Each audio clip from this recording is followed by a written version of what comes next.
Today is Wednesday, August 4, 2004. This is a meeting of the Franklin County Board of Commissioners. Yes. Okay.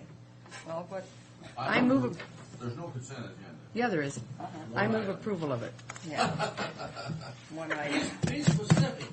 Okay. Giving an contract to someone to rent Chiawana Park on some certain day for a certain celebration. Well, that's good. That's good. Now and that's now, we've got a 15-minute, I'm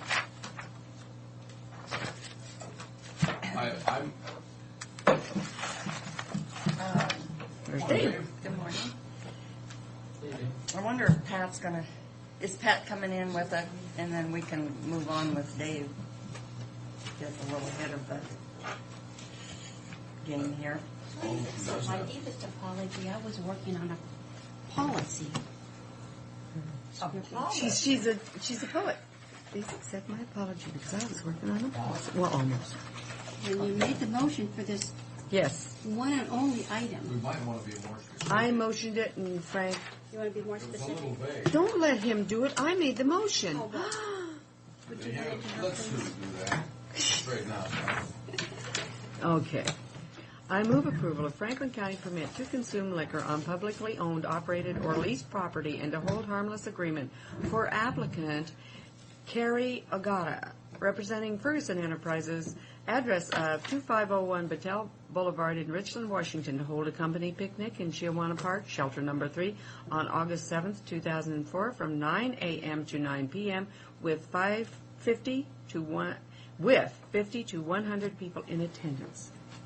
Isn't it shorter just to say I move approval of the consent agenda? No, because he wanted me to be specific. I wasn't here. I'll second that. All in favor? Aye. Okay. I already did that other part, and you didn't read it. Got it.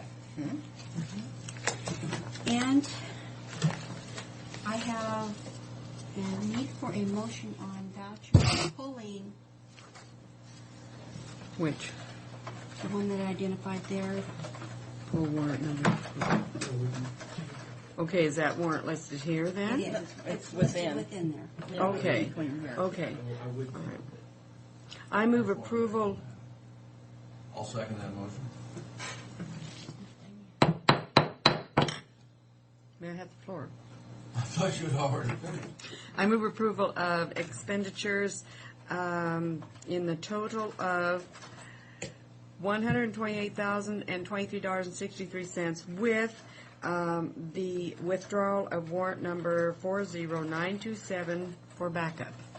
Is there a second to that motion? Second. All in favor? Aye. What was the warrant? It was one for IS that didn't have the backup that accompanied with what she had on the front cover. Oh, So I asked him if he had maybe taken it out and put it someplace else, so he's looking for it. But as it is, it can't be processed because is it him doesn't- Tom? Pardon me? Is him Tom? Tony. Tony. Oh, Tony, okay. So you're going through the vouchers? Mhm. Good. Because he doesn't. That's my complaint about him. Actually, I think he does pretty good.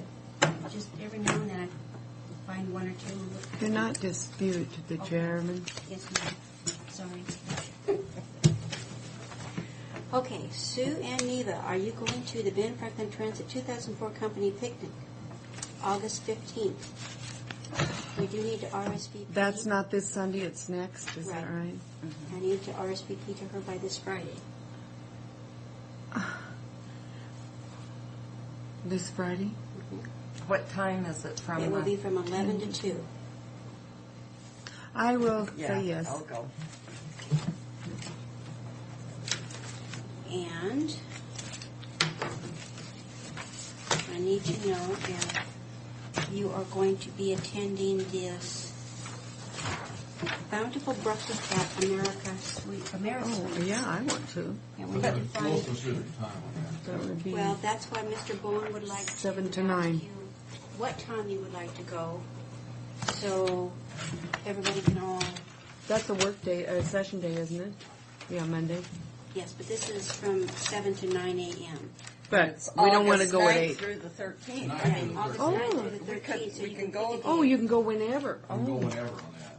So Mr. Bowen would like the board to pick a day and a time. and so we all go together. Everybody can go together along That's with good. Ray Would and, you give Mr. Bowen a message for me? yes, I'll be glad to. I'll give it to you. Well, Have him pick out the time and date. yeah, I we'll can go. pick out the time and day. Will do. Because there's we're not out of, nobody's out of town or anything at that, those days. I am on Monday through the Friday. 12th, On aren't the I? 12th, yes. Oh, I am too. Yes. Yeah. So we'll probably have to go We'll with work around. the 10th, maybe, which is a Tuesday. And I wasn't sure if I put these in your books or not, and if you were attending, so I thought I'd better make another copy. I want to go to that. Okay, That's tomorrow. that is tomorrow. What a my brilliant gosh. plan. That, I suspect, you didn't attend the one we had. No, and I wanted to, but I No, couldn't. that was this will be pretty much the same thing Yeah. that we had here. Yeah, I would like to listen to them explain Was that. it Moses Lake? Mm-hmm. Say I that. won't go. You're not going to that? This. Oh, you won't go to that, okay. No, this is gonna be the same thing. Oh, the one, yeah, that was, I don't know where it was, but I remember I wanted to go to that. What is this? Oh, that's, when is it going to be? Friday? I think so, yes. This is when all the political attended here, and then they have the barbecue out of barrel. No, Friday you have your conference call for building. Did you get to go to Daryl's, Frank? No, we had help for it. Oh, that's right. I didn't see a date on there, so let me Yeah, that contact was a her. I nice think thing it's to- Friday, but, Yeah, you know, I tell her,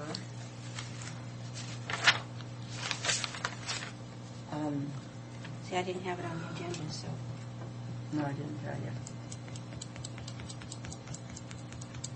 Tell her not to worry about lunch for me, and that I have, that I have an appointment So you wanna Friday go to morning, so I don't know I'll what go time to I'll be Fred. there. Okay, I'll email it back. Tell her it's Not to make a lunch for you. yeah, and that I'll probably be a little bit late because of a doctor's That's appointment. kind of nice. All right. Well, thank you very much. Thanks, Pat. Yeah, we could go for a week for breakfast. What? Go for out to Marisweets for every day that week for breakfast. Every morning we go out there, so we're just not convinced. If you wanted to check his crowds and see how he's doing, we can always tell him. Well, isn't he going to have an official opening day? He said he was, but It's in September. yeah, it's down the way. This is just a testing for fake breakfast. It's a continental breakfast, but it's not a continental when you have eggs and meat and so forth. Oh my gosh. I have to apologize for interrupting, but I forgot to mention to you that Warren Clifford is coming in today during other business. And all it is regarding a short plat he did. And planners will be here too. And so I called him and talked to him. And before I called him, I talked to Greg. And he wants to short plat his home off of the farm for his daughter to live in their house. And he said, He's in the right, he's in the right area. yeah, 2.5 acres is too much, and so Greg made the mistake of saying that we were in the process of doing our comprehensive plan, and it was going to go down to 1 acre. And he said, well, so he was kind of disgruntled, I guess. He was nice about it. And I said, well, the planners told me, Warren, that we can do it this way, and then later you can do a boundary adjustment. Well, you mean he wants less than 1 acre? Yes, he wants less than 2.5. Less than 2.5, but Because if we're going, it gets in the way of his circle. but if we're going to go down to 1, he's still disgruntled about it? No, Oh. no, Three one. but I said, It if isn't, you yeah. would like it on the record, come in, Yeah. and if you feel better about Are they going to, the only question I have about the whole thing is, are we going to charge him double fee on that? no. So he'll get by with just one fee? I asked that. Yeah, because that's. Yeah, because you don't want to do that. No. Okay. Morning. Boy, Good you got morning, lots of Dave. stuff. Well, You know, I was reading our legislative, and I took it home, legislative package for this Thursday. I go up to Ernest. oh, okay. And yeah. man, I don't know if I can comprehend all that, but I'm going to try to read it at home. But you can ask them questions and they'll ask I know, them to but- explain. Are you referring to Jean Westman's Yeah. Human Services portion? Did she send you a copy or anything? Well, we've been sent copies, and at our Ellensburg meeting, each of the sections is working up specific legislative agendas. I saw some email stuff going through around mental health, and all the RSNs and counties were giving input. It looked like it was pretty much done, so Okay. I presume that's what she's going to be Yeah. presenting to people. Or if I have any questions, I'll call you. Need to call me today. I'm gonna be, might not work. I'm going to be heading to Santa Fe All right. tomorrow morning. Okay. And be gone until about 17th. So down visiting. Taking vacation. Go down and visit kids. Sounds like fun to go fly, right? Fly. I drove one time years ago. It's And not 12 use hours like to a- Salt You've Lake seen and it, 12 haven't you? more hours down. And So you've seen it. You don't need to see it again. if you could drive as fast as I'd like to, I'd drive it, but it's just a little boring. Yeah. Okay, we're In chemical dependency, one of the things that is happening with us is we're getting really backed up on our assessments, and I want to let you know. And some categories of clientele we're actually scheduling for October. It is so far out, which is terrible. And we're trying to figure out exactly what's happening, but there are some real obvious things that are impacting us. One, we're into the summer vacation schedule, so we have people leaving. Remember, we have a very small number of chemical dependency assessment staff. We have 4. One of them is deployed out at the community service offices doing TANF cases. Temporary Assistance to Needy Families is the TANF acronym.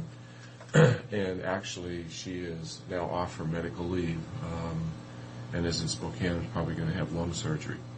So we're quite... Yes, we're quite concerned about the potential for return to work, or we don't even know what's going to happen. Is she smoking? Yeah. Yeah. So,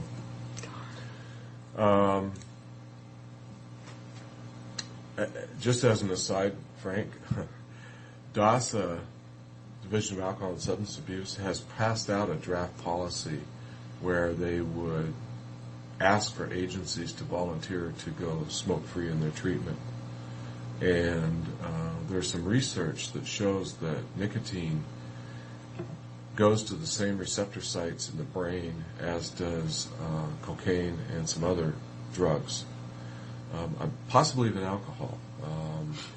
And there's research that shows if a person is in treatment and is in smoke-free treatment and has taken on a smoking cessation program, that their recidivism rate is significantly less than people who keep on smoking through treatment. And the number of people who smoke in chemical dependency is a very, very high number, higher than the normal population. It's also higher in mental health, chronic and serious mental health. The biggest issue, one of the biggest issues that the county's told the state they're going to face is the number of staff giving chemical dependency treatment through smoke. It is a very high number. So the first thing they're going to deal with is the staff before they can deal with the patients. But I don't know how far to say that's going to go. Personal opinion, they want to move it off the site, out of the thing. I wouldn't complain one iota. But it's just not a place we're going to be able to go very easily. So, as an aside. But, That's interesting, though, that you make that comment. pardon? That's interesting. Very interesting. Yeah, I've passed it out to our providers. One comment I gave back to the state was, if you're going to go through with this, make it for the entire chemical dependency system, period. Private and public providers. What would happen is the minute a lot of folks got wind of it, they would look for a provider where they could smoke on site, who would not be dealing with it. And we could see a harm to our providers on the economic end. Oh, tremendous shit. And so that's one thing I told the state. If you're going to do it to everybody. all. Don't just do it to the county's providers. And I noticed the state is not going to allow smoking in their prisons anymore. That'll be a fun one. Well, when that starts in, that's gonna be tough. That'll be a fun Yeah, one. because, a lot of the jails are that way, county jails, and that's what they say, that Yeah. prisoners would rather go to the state facility so they can smoke. I think that our insurance companies are going to be taking this on in the next few years, too. Their nerves So, will be really on edge for a while. yeah. Well, they do have some way to handle them, but the rest of us don't. Wanted to let you know on the Criminal Justice Treatment Act, we're continuing to try to get the numbers of clients access to that fund source, that new fund source, under control. And we're working internally to identify those people. Our providers have been identifying them, but we are issuing a mandate today that they are not to identify them to that fund source. That will come through our assessment center. That'll help us get the numbers of people that have been going into that fiscal program under control. They will be eligible for other fiscal programs. So this is just an internal management issue that we're trying to deal with to get that one under control. Casita del Rio, that is the residential program up in Kennewick, also known now as Safe Moms and Safe Babies. Wanted to let you know that the new provider has been in there for nearly a year now, or slightly over, and has had their state certification and passed. There is still some kind of issue in this community about the program that does not seem to be going away, and it seems to be housed in the justice system. There is no support, and I can't tell if it's at the Attorney General level or if it's at the Court Commissioner level, for placing local moms and kids in that program. So the program is full, but it's full with moms from out of the area and kids from out of the area, which really serves to thwart the thrust of the research, which is get the moms in there, get the kids in there while the moms have 24-hour supervision. We're dealing with parenting issues, all sorts of issues. The moms are now clean. They have professional supervision. There's a therapeutic child care program in there with therapeutic child care specialists. And then they come out and they can be handled by public health case managers attached to this program for 3 years. Now, tell me though, how can you said, I understood you to say the state is not assisting or not He said he couldn't. supporting. No, the state has been in there and licensed and certified Yeah. them, and they passed. Okay. So essentially, they're doing well. Uh-huh. I know of no issues. However, in this community, there seems to be some perception of issues lingering on. I see, because we're not, and that's the reason for us not getting the local folks That's in the there? reason Okay. that seems to be for us not getting local folks in there. I've had a conversation with Beth Danhart, the Yakima director of the program, and she spoke with me about who could she be approaching, and I gave her several names in the justice system, but suggested she also talk with DCFS and the Attorney Generals here to see if she can pin down where the issues are. And I told her that I'd be willing to help any way that she can identify. It's not a group of folks that we normally circulate with as far as our contracts, but I do know most of them, and if she can identify some have reluctance on pinning that down, I'd be willing to help support that. See, I thought the referrals were more from the health department. The referrals come from the health department. The referrals also come from the assessment center. The referrals can technically come from any part of the chemical dependency system, but they also can come from the health department. My understanding is the health department can handle up to 90 women, but they're steadily around 60. So they're actually in need of referrals too. To be honest, I don't understand that. I think it's a great program and a great service. It's shown good results. Yeah. So I'm not quite sure what's happening there. And when I return, I'm going to give Sandy Owen a call and see if she's got some ideas about it and see if we can help there. 'Cause I just don't understand why that program's not full and people waiting. Hi, Brian. On the drug courts, the adult drug court is now returning for a follow-up visit, and the staff will be heading to, I believe it's to the Minneapolis area for that. I could be wrong on that, but I believe that's where they're going for their return visit. The family drug court's still in its planning grant. We did secure the burn grant for the youth, which I reported to you previously. We're ascertaining now if our providers have had the proper computer codes entered into their systems by the state so we can identify kids to that fund source and access them to it. The amount of time that the drug courts are taking is increasing, and it's impacting our staff level that we've assigned to that. So we're going to have to be having some dialogue about that. I don't know if that time's going to go down, but also the drug court had budgeted some reimbursement for our staff time that should allow us to backfill that time, and we'll have to take a look at that. And this is all in relation to how far our assessment schedule's out. So all these things are kind of piling up on us at one time. And we'll just, additionally, there's going to be some training that people are going to be going to that's going to compound that too. So I think it's going to be a while before we can say it's going to get better. But in case you hear that it's taken a long time for people to get assessments, it is. It's true. Detox. The new detox provider, Nueva Esperanza, had the state visit them for their certification, and they had some corrections to their policies and procedures that they need to make, but they did pass their certification, so all is going well there.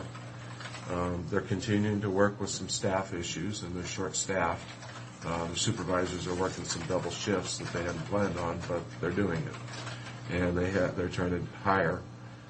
One of the things they're doing there is expecting a higher level of professionalism out of the staff, and also they've notified the staff that they want them to attain a chemical dependency professional status, a CDP status, which means locally there's a course at CDC. And some folks chose that they did not want to obtain that status. So they're doing some career changes. The other staff decided they did want to make a career of this and get better education and get some more professional skills, and so they did go back to CBC's program and enter. I think that'll be better for us in the long run to have a higher professional level staff. Something we're going to have to face is when they reach those credentials, they technically could become outpatient counselors at our centers. We don't pay that well. So we're going to have to deal with a pay issue here in the program at some point, and we'll have to take a look at upping the pay to keep the staff. So, but all in all, I think that'll be better for us and reduce our risk around serving the people there. It's usually when they come in, they're in pretty vulnerable shape. Under developmental disabilities, the benefit specialist project that we had entered into is now up and running. It was delayed for the birth of the baby. And so she's back now, and she's done 2 sessions down here, public education sessions, meeting with the state staff and one agency explaining what she's doing. Carrie is going to be writing her a letter expressing our notice that our awareness that she's now back on the job, but also expressing our interest in stepping up some of the outcome goals so that even with this delay in the implementation, we can get back on schedule. But I think that's going to take us a couple months.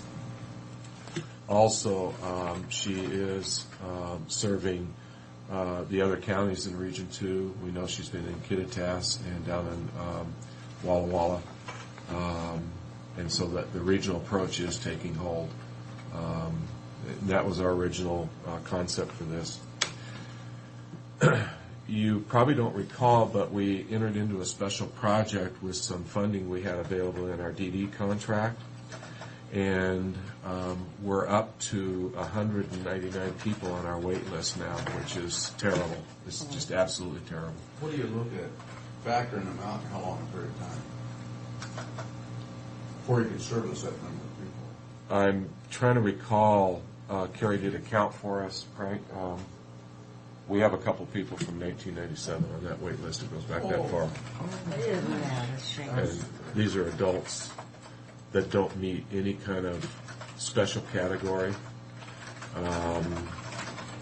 Yeah, and I mean, there's an increasing number every year. But I think there's 2 or 3 from 97 that are still waiting. It's You can die not of a old good age scene. before you. Yeah, well, and this is a program that has not had, I can't even remember when we just had a straight increase of funding for client services, period. Now, I know you'll recall the word transition, and that is when we get some level of funding to bring the graduating high school students out of special education into programming. And we've been getting that money every biennium, except last biennium, we didn't get it for the first time ever. I think, along with the budget issues, there's also a misunderstanding at the legislative level, and they believe that either the schools or DVR was going to be serving these folks. Now, what level of special education high school would come into this? Well, people that meet developmental disability standards, In other words, okay, that type. mentally retarded, generally. I mean, you're dealing with... They just get a certificate of completion at high school. Oh, I'm sorry. You know, they get some sort of certificate, but generally they haven't met the testing guidelines, so they don't get a full graduate certificate. There's something different for special They education. used to give us certificates. They did. But they get the They did. they And- get the diploma symbol, so they feel that they. And to be honest, I'm not sure exactly what they're getting right now. Well, I was just wondering, but it's mentally Yes. disability. Yeah, yes. And with this available funding we had, we started a special project to try to get at the wait list, and we started with 16 people.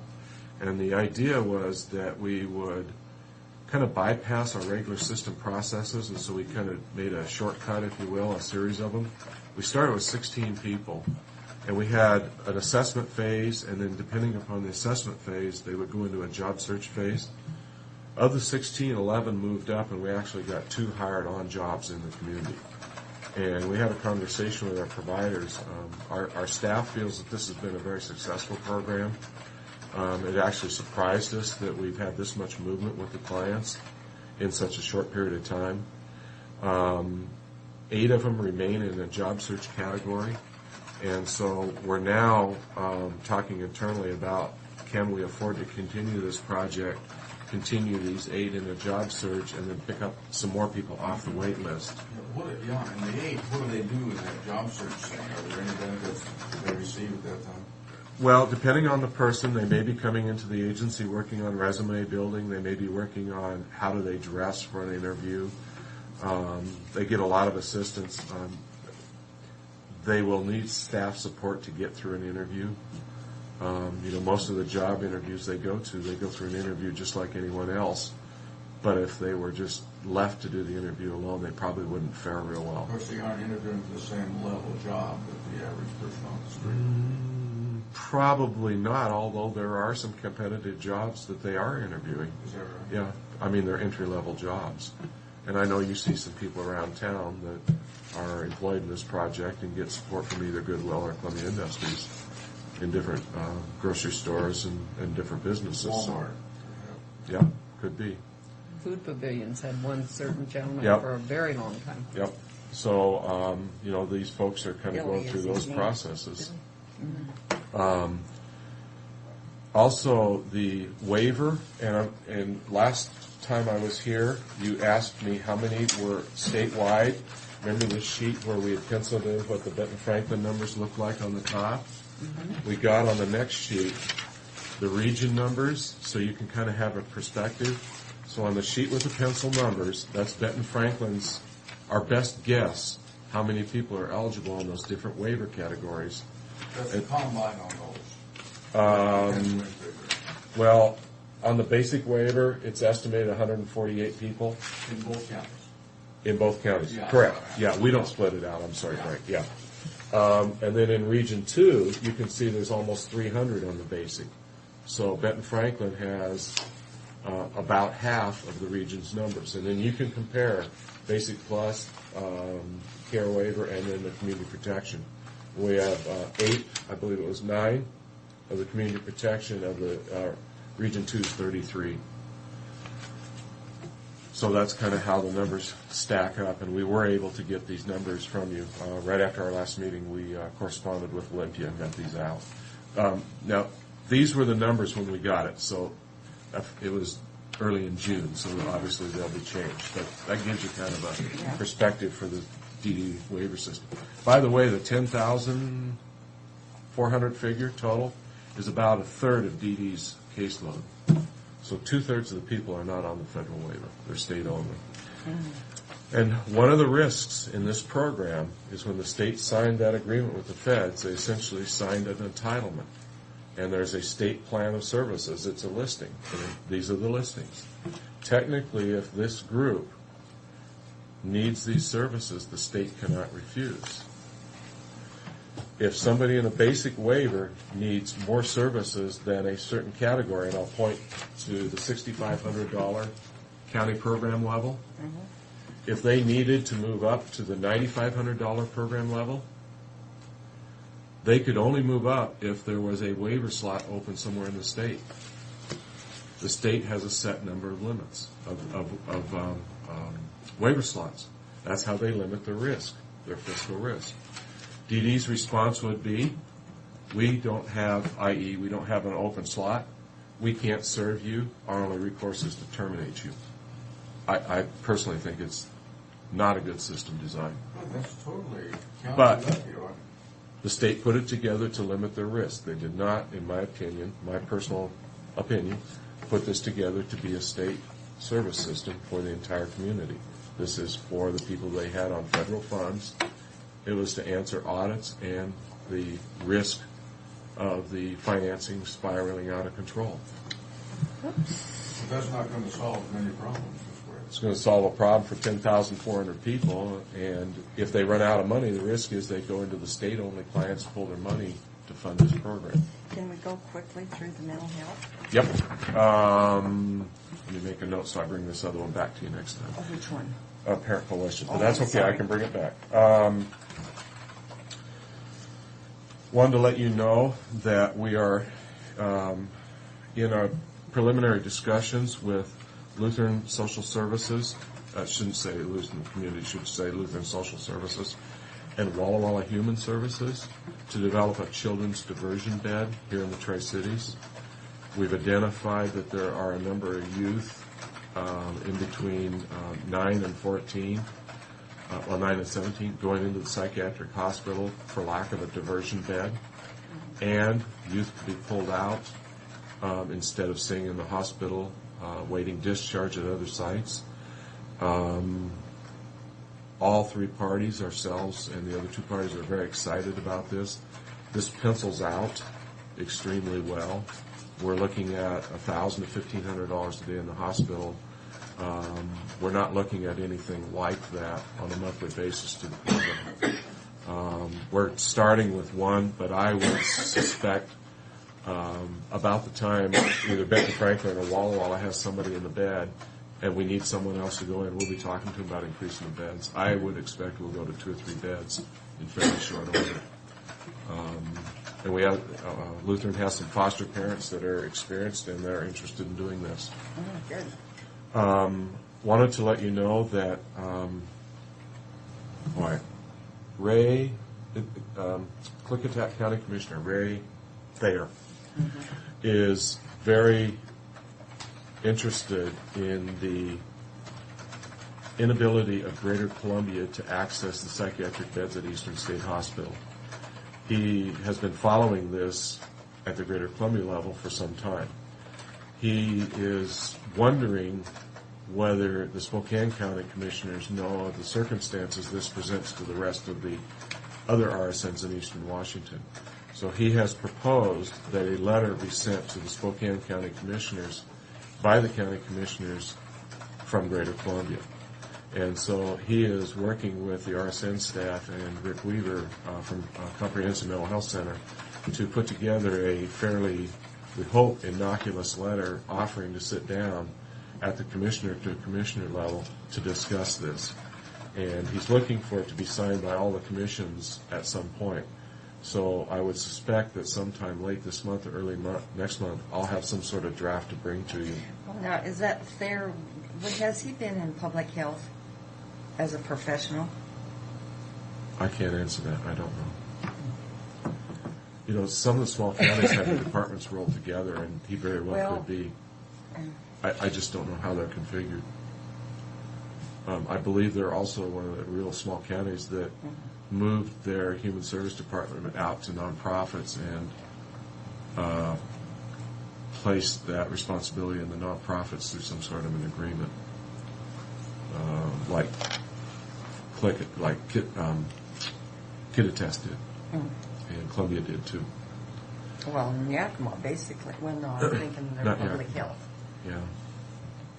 And I know some of the counties have went together on their public health systems and regionalized them, but I'm just not aware of it. Also, in their funding changes, one of the things that I'd mentioned to you was January 1st, our mental health agreement will only allow us to use our state federal money for clients with coupons. We have two sources of money to pay for non-Medicaid. That's our federal block grant and our state-only dollars. Our preliminary figures still show that it's going to take the majority of the money to support crisis response around the region. And my real rough figures show it's going to take almost all of our money just for our crisis unit. The federal block grant right now is at our provider level, and it's what they use, we call flex funds. But when someone doesn't have a prescription or something's happened in their budget, there's been a fiscal emergency, that's how they kind of bail people out and keep them stable. That fund's going to disappear. It's going to be a real hardship. So, I mean, we can already see the negative impacts. We've really gone over. Okay. We've got a public hearing coming up. Okay. So, Thanks for your time. thanks. And did you get your letter? I'm meeting with Dave at 1:30 and the letter's drafted.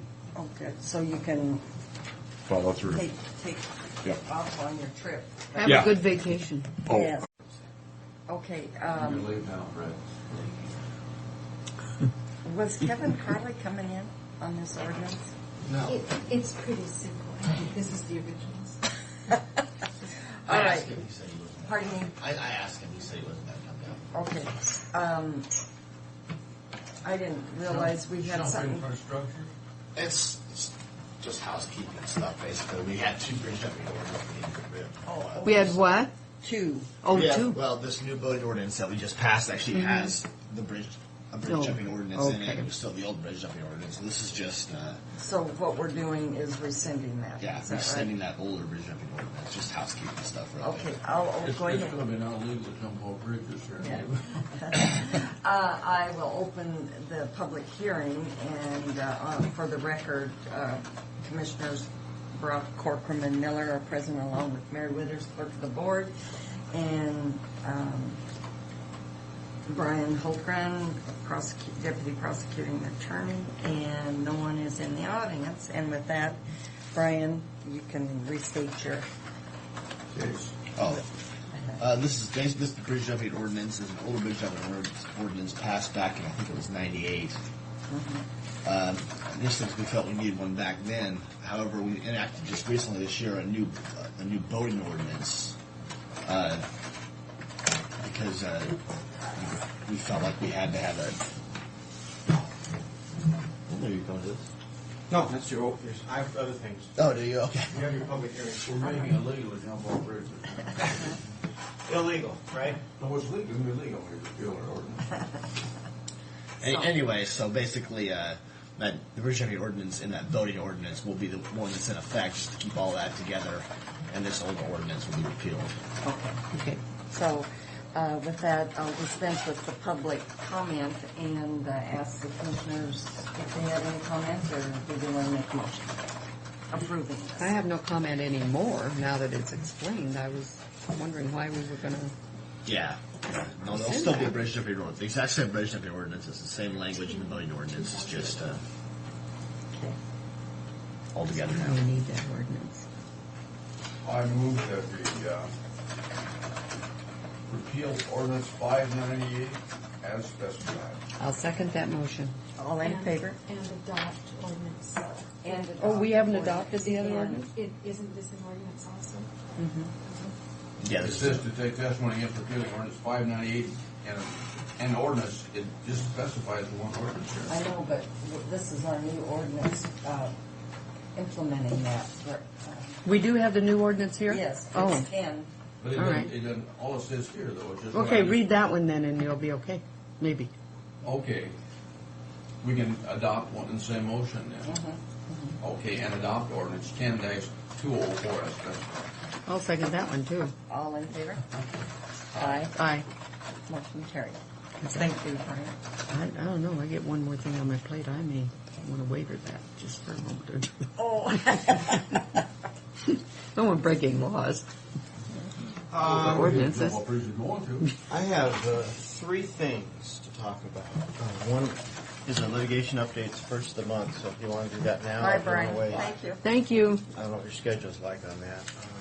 More pressing are two other issues. Chihuahua Park, which Tim, we're going to save to the end because Tim has, I'd like Tim here. We had a meeting with the city this week and would like to discuss that with you.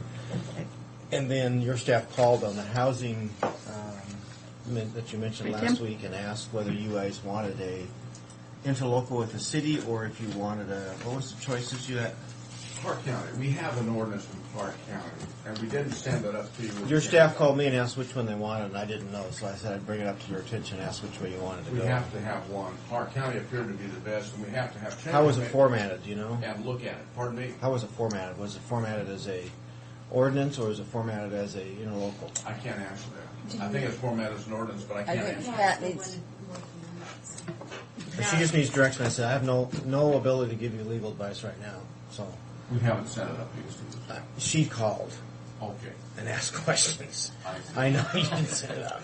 But we've She didn't know what to do, and I didn't have any ability to give her advice. I said I'd bring it up with you. got $164,000 in that fund, and we need to come up with something. Right, I understand. I said I'd review it, but she's trying to draft it and needed some lead, and I couldn't help her. So that's between you and her, I guess. Won't waste my time on that. Do you want to do the civil litigation? About 10 minutes. Oh, bring it here. If you had time to make a change on that, then. If I had time to make the changes on it, I just started working on it because I was doing the veterans bill. Okay, this is fine. And Okay, well, let's make the changes and. Anita said she wanted to do it by an ordinance. Well, This is fine, but it still has to, we still have to make the changes specifying Franklin County instead of Clark County, and the other things are applicable to us. Right. And I'm King still County working did on it by What I ordinance. asked is, did you want to do ordinance or local? And I didn't know if they'd given you your answer already, so that was the Yeah. question. Well, I mean, I that think was she's my going to talk it opinion. over with you and the other board members. Well, we'll do it later, Okay. when we get it all done. Okay. Send up a copy to Steve or Brian and. We had several of those that came in from Bobby Luttrell. Most of them, or what I didn't come in from Bobby Luttrell, they came from other counties. Then From where? From other counties. I called other counties. Oh, you called them, and that's where they came from. Okay, we had Yes. 4 or 5 of them. Yes, and they were interlocal agreements between the county and the city, and they were done by resolution with the interlocal agreements. Other than- They were all Other than interlocal King agreements. County did an ordinance. Well, maybe it could go that way. I'll look them over. I haven't done them over either. Okay, well, I won't continue typing anything on them until you look them over. and see Okay. what you want to do. Thank you. 10 minutes in executive session. Yes. Do you want a copy of this? If you don't need it, I'll I'll give you mine. I'll need to remind me to get updated so I can get it back updated. What I'll do is I'll update it with the stuff that, like Frank said, the mandate. I'll update this, and so you're going to have a clean copy with all the ones pulled out. Yeah, we had to have the mandate before we Yeah, could do and those others need to be pulled off because those are resolved too. So I'll get you, so you, if you ever, and they ask you, you'll have a current update of litigation pending against us. Now we need to talk about Chihuahua, and I think Tim is outside. Yes. And while I'm waiting, do you have questions or issues you need to deal with us? trees are coming down. Yeah. Has anybody said anything? To me, How did you know the trees are coming because I could smell them when I drove in. down? Oh, they're cutting down right now? Well, there's a tree service and some folks out there doing some work right now. Oh, which trees? Well, they're pulling the bushes at least. I don't know if they're cutting the trees yet. You mean at the courthouse? Yeah. The bushes. The bushes A1 are tree out. service or somebody like that. I don't know who's doing it. The bushes are out. I saw them the Well, other day. because we didn't know. I just thought I'd warn you in case you start getting I calls. went out and I got different bids, and they were substantially lower than the other bids. The reason why I'm looking the way I am is because I told them I wanted a certificate of insurance before anything happened. So if they're cutting trees down and I don't have an insurance certificate or an agreement, then Well, is there How one? much last were they, Fred? We had one about 32 or 3,300. 30, the bid that I brought in was the lowest bid. That's it. The other ones, the Sensley came in at over $8,000. What was the name of the company? Superior. That's it. There's a truck like that sitting on the front yard. I just thought you'd like to know. Go get 'em, You might be man. getting calls. Go get them.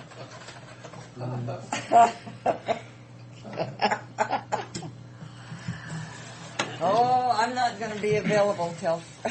Yeah, I knew you. Those trees are coming down because it's a safety issue. I mean, that's. I know Yeah. it is, but we're still going to get calls. Well, Oh, yeah. Yeah, and you know what? I think your stance is a good one because those trees are blowing down, the roofs are coming up, and you can see they're all leaning, and it's just, they're coming down. But you're going to get the calls, like you said. Well, we'll put some pretty ones up in another 100 Sounds like years. Fred's got a that'd be handle cool. on it. He can handle all the calls. You know what? That's what I'm here. Tim and I met Monday. Monday, with Stan Stribel from the city, Ken Roski, the captain for the police department, and their attorney out of Spokane about the issue of Chihuahua Park. We think we've got a plan of action right now. We believe one of the first things we need to do is, I've advised him to stop issuing any more liquor permits because they're pouring in right now. That will freeze basically where we're at because of the problem with who should be actually issuing those and whether in fact we can issue those. Tim's point is well taken in that I think we actually need commissioners because it's still in the ordinance that you can issue those permits for Chihuahua. My suggestion is we draft a immediate resolution, put in a freeze on any more liquor permits for Chihuahua Park and Wade Park, both those parks, which are in the city of Pasco. We're past boat race, so it shouldn't be a problem with boat races. That's one of the issues we wanted to deal with. It will be my suggestion, and I think Tim's agreement, that we then repeal or allowing alcohol being used in both Chihuahua and Wade Park, and that they go into the alcohol permit authority of the city. And the city would issue them only in special events like they do the boat race weekend for large events. It'll be a big change, and they won't be given it to private parties. And that they would ask us for a letter of approval before issuing any permits because we are the landowner, both of Wade Park and Chihuahua. We would not be the permitting authority, but they would come to us and ask, the landowner, is it okay if we sign off on these liquor permits? And they would then handle all the permits, the money, and the liability insurance with those from then on. What it means is that people aren't going to be able to drink in Chihuahua Park. And that's better. And frankly, We're having problems. what's happened is the city's closed down, and frankly, in Sacagawea closed down is drinking, and the problem Now we we have get is it all. it's getting a it all. huge problem now. The city police tell me it's a new Sacagawea problem right now. That's right. Sure. And it's gotten out of control, and I think it's a public safety issue. And as a prosecutor, I would urge you, not as your legal advisor, that it's the right time to ban alcohol in the park outright. And I will ask that you do that if you choose to do that. We do have a number of them that have already been approved up through Who's the last date? 8/2. That's Or wait a 2 minute. days ago then. Up through the 28th of this month So September 1st. One was approved this morning for the 7th. of September. We approved? August. Okay. Oh. That had I think there's liquor. another one out that just got delivered 7th of that August. in the process, but it's really up to you on when you want to make Well, that if we've cutoff already date. approved them, we can make it effective September whenever. Yeah, but see, yeah, this is Except August for- 7th, so. But I think we need to say we're not going to even accept any more applications. Yeah. And that we'll honor the ones that have been approved today. We have to freeze it as of September 1st. No more, we'll no longer take applications. So the applications that's filed, we'll finish with it. Right. And from then on, there's not going to be any. Do you know what date that is? The last one that's on the list.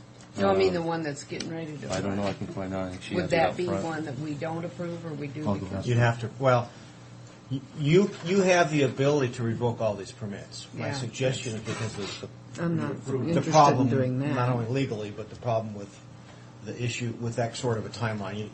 I don't think it's fair to the public to not let them know in advance Yeah. what you're doing. Okay, So, well, that's what I was concerned my about. suggestion is you do that. We will put it on the agenda so that, you may get some public comment on that at least. But if that's what you wish to do, we'll do an immediate, I suggest we do immediately for the freeze, and then as we fix the two resolutions, because we have to fix their code and our code to match the parks. So we now that we have county parks within the city limits, we want to be consistent with what we're saying.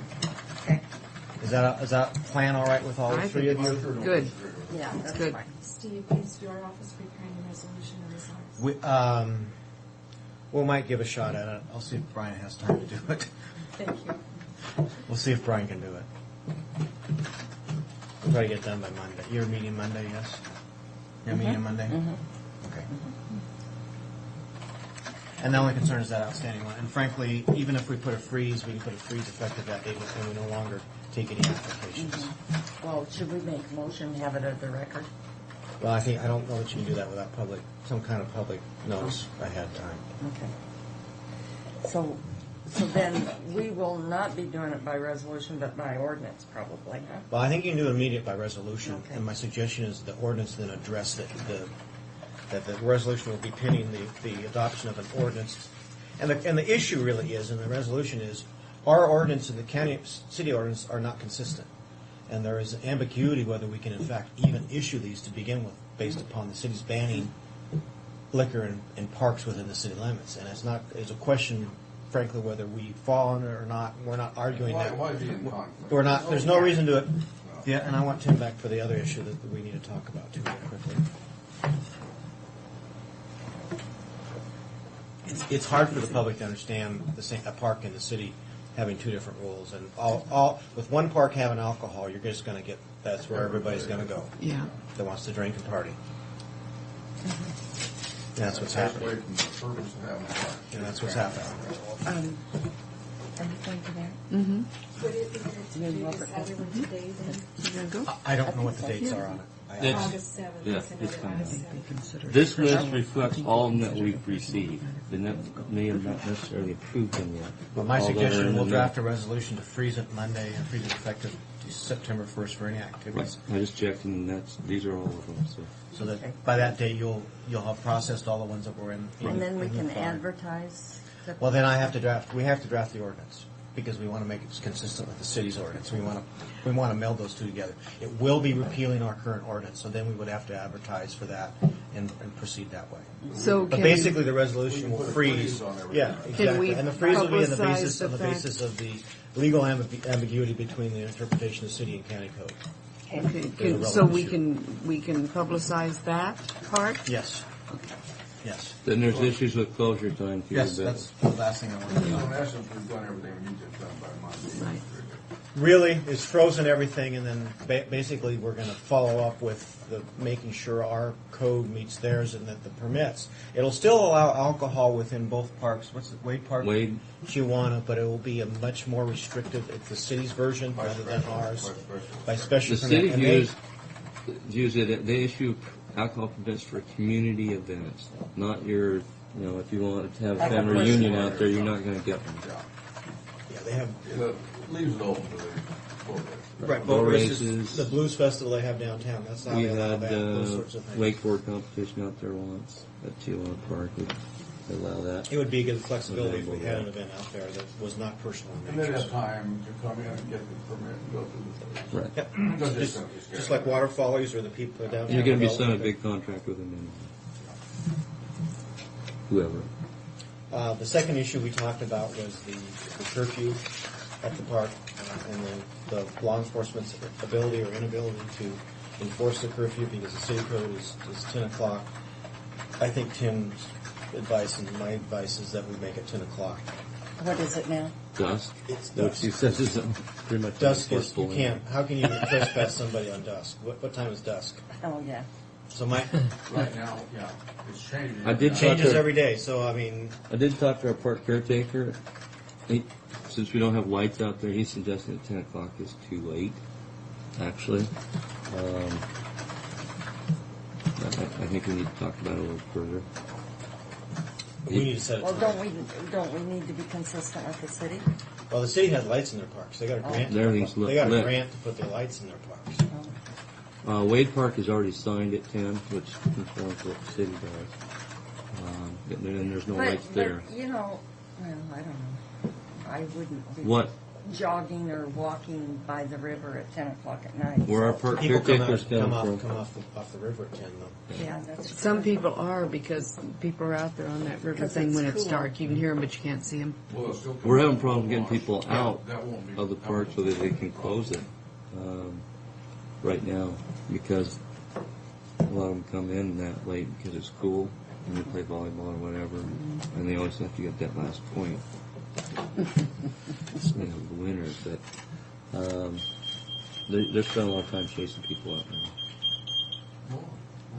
Good grief. It's mad, it's great. So, well, we'll, I guess, work that out. Are we going to do it all in the same resolution? We agreed we need to set a time, but he's talking about maybe a step time. That's your Over guys' You're call. thinking maybe 10 o'clock. that more fits when it gets dark. Our But it's park changing. is closed Yeah, that'd be for- in yeah, the winter. yeah. Anyway, Right, it's right. 4 o'clock in the winter, but it's 4 closed. o'clock, yeah. It's closed. We have some park board members who'd like to see that changed, but we're not real excited about that because of Why? the cost. What are you going to do in the... Well, like I told them, we haven't been chasing anybody out that's walked in. It's closed to vehicular traffic during that time. It's basically all we've been doing, Okay. except for the boat launch. The boat launch is open. Whatever is most feasible to enforce. And that's the key is enforcement. The city is asking us to make Be it consistent. consistent. So the police can enforce it. They're not willing to enforce a dusk curfew. Dusk. I can see them now arguing about, oh, it's not dusk, well, it is too. They don't. They basically said that we can come up with our own rules, but then our sheriff needs to enforce it. That's what they're saying. They won't. Yeah. And our sheriff's already told us that they're not even going to bother coming out there. Period. So consistency is what It's an issue of landowner versus city Right. ordinance. They can't enforce this unless the ordinance says 10. And it then becomes a landowner's responsibility To enforce to evict it, and that's the park caretaker or the county, and that's the issue. That And that's is the issue. That's if you want Pasco PD to evict people out of the park You when have to it's closed, conform to their rules. you need to do it at 10. If you don't, then you need to figure some other time. Let's figure it at 10 then, if that's. Well, it's not my call. You guys have to make that decision. I think we need to be consistent, even though we don't have lights. We want to utilize what we have, you know. When we get support at 10 o'clock, we need to get Well, support. yeah, we're not Then the going to next get any question. support Then the over next it. question is if we close, we can put up that we're going to close the gates at dusk, and if their car gets stuck in here, so be it. That might be a good point. Well, there again is an argument over dusk. You got to put an hour on it. Don't you? We can put times on it, and So it'll you're flow supposed to be based at upon when it 9 gets o'clock, dark. Put everybody out of the park at 10. But we'll put signs Yeah, up you can do that. that. Yeah, that's your call. Yeah, we close As the landowners, gates at right. 9, Right. And say everybody out of the park at 10. Because there are walkers in there. Okay. Okay. I got a call from Stan Strebel. I did mention that there was some consideration about giving the Corps notice to tell them that we may no longer be able to afford to run the park. And Stan went to Gary and they had some discussions about that when I got their attention. And Well, because they don't have it all annexed, they're not prepared to take it. But the proposal they gave us last year, rather than us pay the full bill, they're talking about stepping it. Maybe they'll pick up half the cost of, if they take over maintenance of it, they'll pick up half the cost, and all we have to do is pay for half of what it costs to maintain it. And then some agreement that steps that down over time.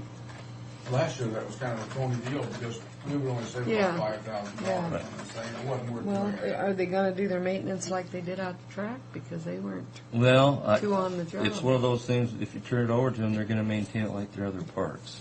Oh. That's to their park standards now, whether that's to our level or not. But I guess is what they're doing, they're throwing something out to where you could get out of the park business if that's what your intentions are. And it would be stepped down over time, and those, basically he's suggesting that Fred and Gary get together and figure out what that might look like, if that's what Because you we're want looking to at do. about $250,000 in our budget. And if we need to make up some money, we're going to have to look at stuff like that. Right. Quality of life issues. Okay. Thanks. Thanks. Thank you, Steve. Boy, you wasted a lot of your time with that. Of course. As usual.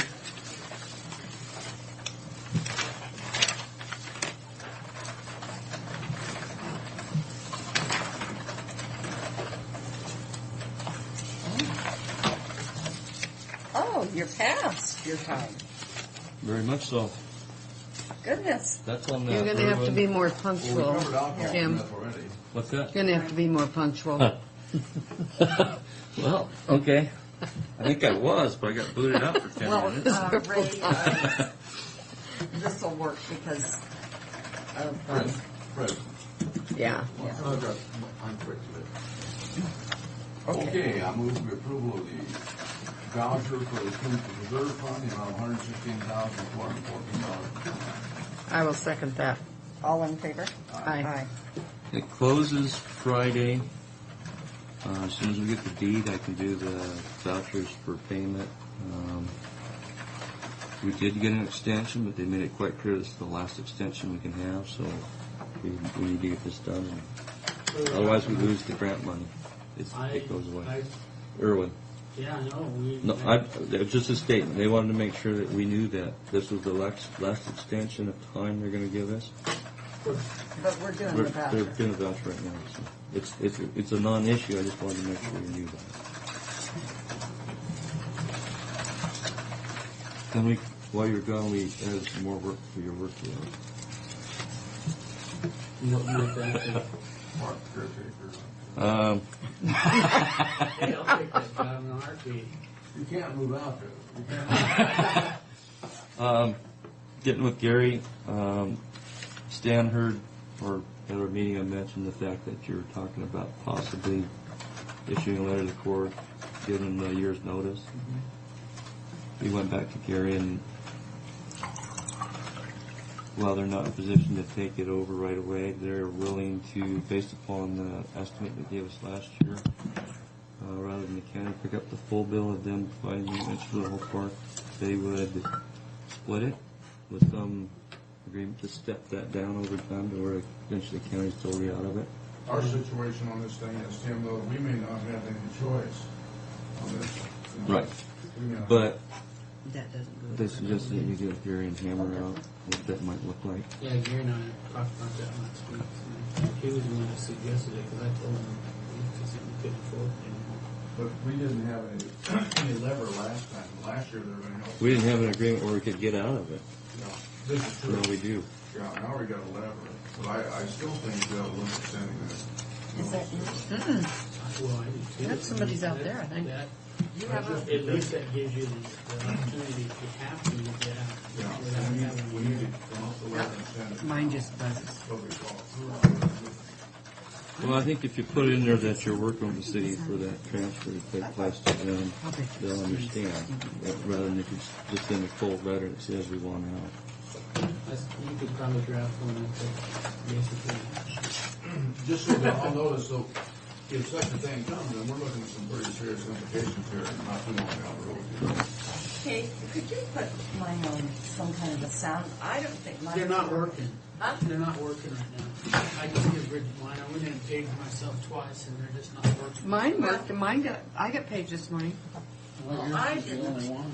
didn't I don't know. get paid. because I'm special. This is a interlocal agreement with the City of Bellevue, so they can buy off of our bids for equipment, and we can buy off their bids for equipment if it's advantageous to do that.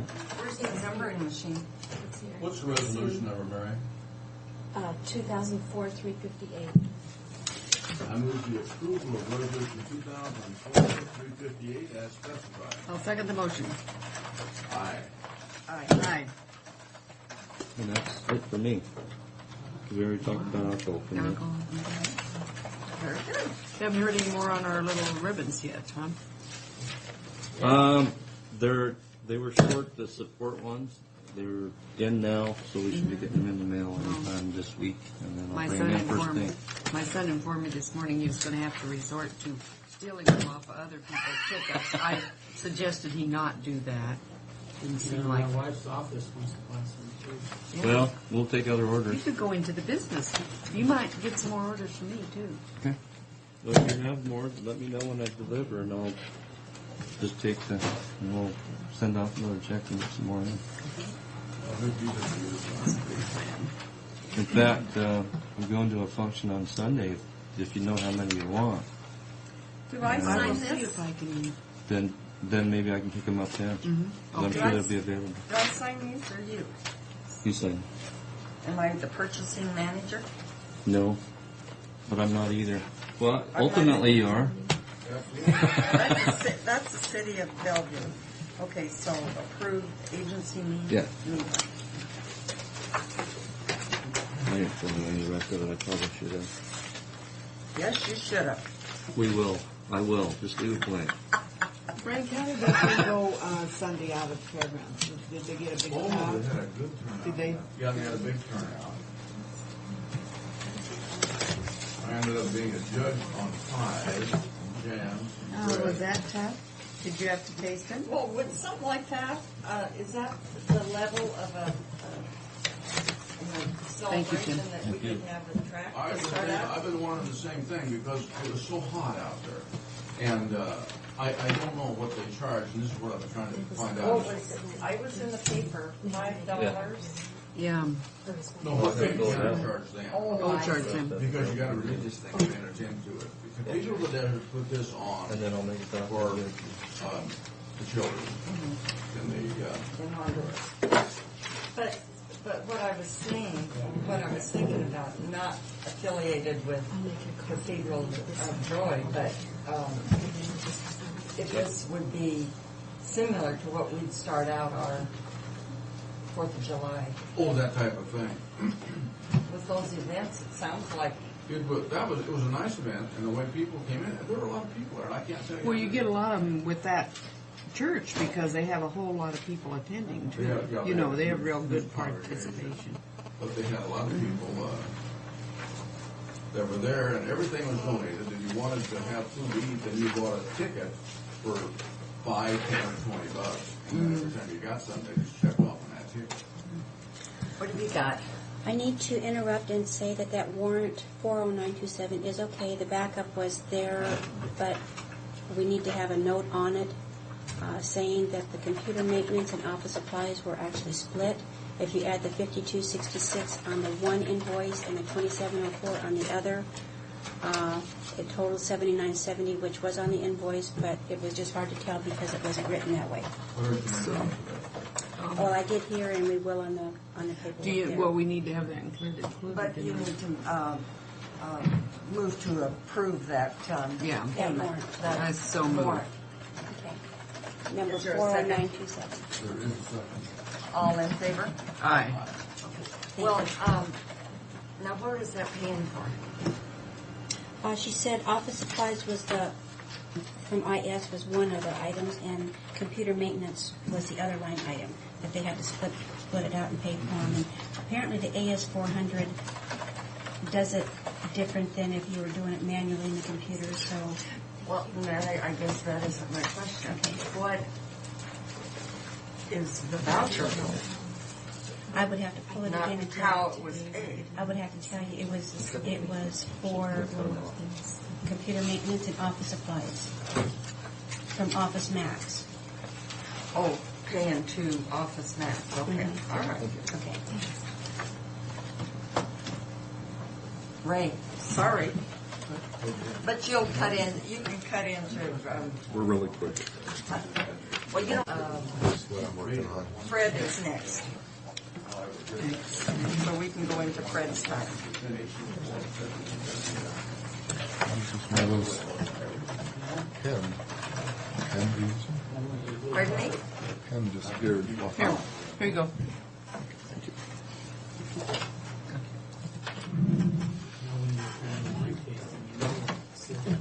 Spit it out. Now, did you do that with the bodies?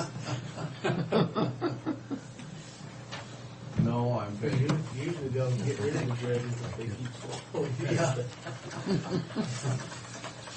Okay.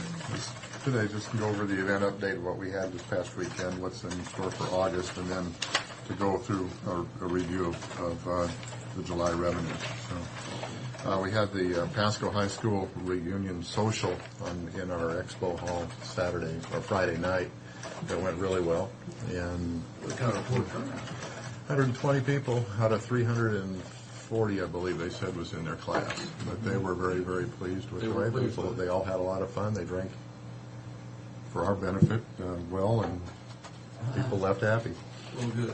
And did they stay in the hotel? Yes, I think they picked up 10 rooms from the hotel is what I heard. So the next night, since we had a quinceañera in our expo hall, they had their reunion dinner, the more formal affair, and that went off very, very well. And where did they have that? That was in the Amerisuites. Oh. So we catered that and also had the bar on that. And there were a lot of really, really good compliments regarding the food. It was very, very well received. And again, good revenue streams on that. The quinceañera I was talking about, everything went very well on that. It was a very hot day. We turned the air conditioning on about 4 o'clock in the afternoon for them, and the building was nice and cool, as we would hope. And we met all expectations. They were very pleased with the food. And just a quinceañera. Yeah, that was a big quinceañera. Sylvia Guerra was the person that was involved in it, and her husband Joe, and she was an auditor for the state. She in the past, so we knew her from that. Okay. And then today, Department of Transportation, small meeting of 25. This week, it's August 10. Actually, it's August 4 is the Takaha board meeting. It's not on the 10th, but the registration is on the 10th. The Lydia Express Hispanic Dance is supposed to be a big one. It's one of the bigger names in Hispanic music, so we should do very well on that one. We got a small meeting, and then we start getting into teacher training as we get in later in August, and then we've got a dinner. So August is not a very busy month, especially as you compare it to the July. But when we've redone our budget for the rest of the year, this was factored in, so we should be coming out okay as far as our budget for the rest of the year. At the first of the year, when Roger Johnson was in the other day, he was mentioning they're combining the Hall of Fame dinner with Pasco. Right. I think that's a really I think it's a good good plus. combination. Yeah. I do too. That's a good move to change that. Kind of tops it off. And Yeah, it kind of tops off the event. For the chamber, that is a good move. Yes. We lose an event out of it, but in the end, we're going to pick. You're gonna pick the we're going to event pick right up. Because I think you're going to have more people turn out. Yeah. Because you only had a small turnout, you know. Just family, 100, friends. 120, something like that, and I think it would be bigger. I do too. So family and friends. So anyway, that's where we are. Next page, I want to give you a breakdown on July events. How we do it. We take the event, the name, and then the next column over is AS, and that is if it's an Amerisuite, it was put in there, and there would be an X on that. And then the contract situation. Then the revenue from the rental, the box office rental, event services, and projections all the way across until we hit the total over there is what we've essentially based on our projections on the total revenue stream from each one of those events. Then the next one is the actual. On the week after that event, we go through and tally up what the deposit was for that event or the receivables are for that event and put those in that column. And then finally, the plus and minus says whether it's above or below what we had projected and budgeted it for. As you see. Hi, Warren. Well, yep, but this is already done. No, what I'm saying, though, he's been a real good Yes, he has. account for it. Yes, he has. Ray, was that furniture sale, I see you got a minus $157.94. We had budgeted $3,250, and we actually took in $3,092. So we were at $157 below what we projected that event would Was that bring you into paid us. to go in? Is that No, how you? that was a free. That was The atrium where they had What's that. the percentage then? Is that where the 3,000 is? What you took in? we took in $3,092, and Yeah, that but was how flat did- rent. Oh, flat rent. That Okay. was flat rent. Yeah. Plus, there was some other event services of $3,000 went up to $3,092. Oh, So did you have a good crowd at that? Oh, yeah, then? they were very happy. They wanted Was to come that back. good? Okay. Oh, they definitely want to come back. There were people that I talked to who were pleased with the buys they got. Mm-hmm. You know, it wasn't a bunch of junk, as you would think that, at least that was the opinion of the people I talked to. Right. So, no, it was a very good event, and don't consider the negatives if they're on there. That was just because we didn't project right. Yeah, I It's understand. kind of a crystal ball, and you say, well, how have we done in the But what past? you made was actual, huh? That the actual is what Yeah. the Is the deposit gross. is what we brought in for that event. I don't know how I But missed this that. I doesn't planned to go. show any of the labor costs. Actual No, cost. what this is just showing is the revenue side, and Yeah. we've put it in our revisions of the budget. We have labor based on these, and if we show a plus, sometimes it may have a little bit more labor, but it's really not going to be that significant. So what we're saying here is from a revenue side, as we projected out for the year, we had budget actual was 100. Our total was we figured on in the month of July was $112,000, almost $500. And our actual deposits were $136,768, which means that at this point, our projections, we are over 20, we made an additional $24,269 in what we had revenue projected for the month. So that gives us a cushion. Yeah. Now, that cushion, we could continue to build on those, but if you see, the big ones were the dance with Noe and La Herradura especially, which is $11,800, and that was the one that just surprised the heck out of everybody. And those are big numbers, Yeah. and we do have a number of dances the rest of the year in September and even October and You lose November. one of those, and it makes a lot of So impact. if we do lose, there's some costs associated with those too. So it's not like the last NOE, without getting the utility cost at this point, right now we're saying it looks like we netted out about $10,000 on the NOE that had brought in the $18,047, which shows plus 2,047. That NOE in July, it's the number 1, 2, 3, fourth one down. So, for example, I've been going through and doing a cost breakdown, but I'm tying to it, and I still have to get my utility costs that are, as of right now, it looks like about $10,000 would be how we were going to net on that. So, anyway, I just wanted to give you an update on our revenue stream, and this is the same sort of information that I've given you in the previous years. When we've gone through on a month-to-month basis or even a week-to-week basis, we've gone through and looked at these numbers. But And the that's relationship what with we're the doing. budget is nice. Yeah. So in case the Hispanic dances we've had trouble getting them all in a year. Even though you got a contract and you get the deposit, or sometimes they give up. Any possibility we can lose those in the new convention center? I don't think so. I don't Because see they're not those. that type of facility over there. No, no. I think that other facilities going to outprice themselves. Although I haven't checked their prices, Well. but I would assume. Our prices, to every indication we've seen, we are a lower priced alternative in that facility, as rightly so. You should be, yeah. So anyway, I just wanted to give you, our snapshot of July, we're ahead, gives us, we're not increasing spending. That's not telling me to do that at all. That's just saying we've got a little bit of breathing room in case there's any problems coming down the road. So It helps. it does. So with that, Okay. that's what's been going on at TRAC. Again, we're doing our cost analysis of each event. I'm working on that. We're working on the 2005 budget, and tonight we'll get the youth hockey contract signed. We're going to change it a little bit. We're going to have a contract that will get us through this year, through the 2004 year, which will get us to meet our budget and actually exceed our budget. And we plan to have a contract next year for 2005, which would mean the end of this season and the beginning of next.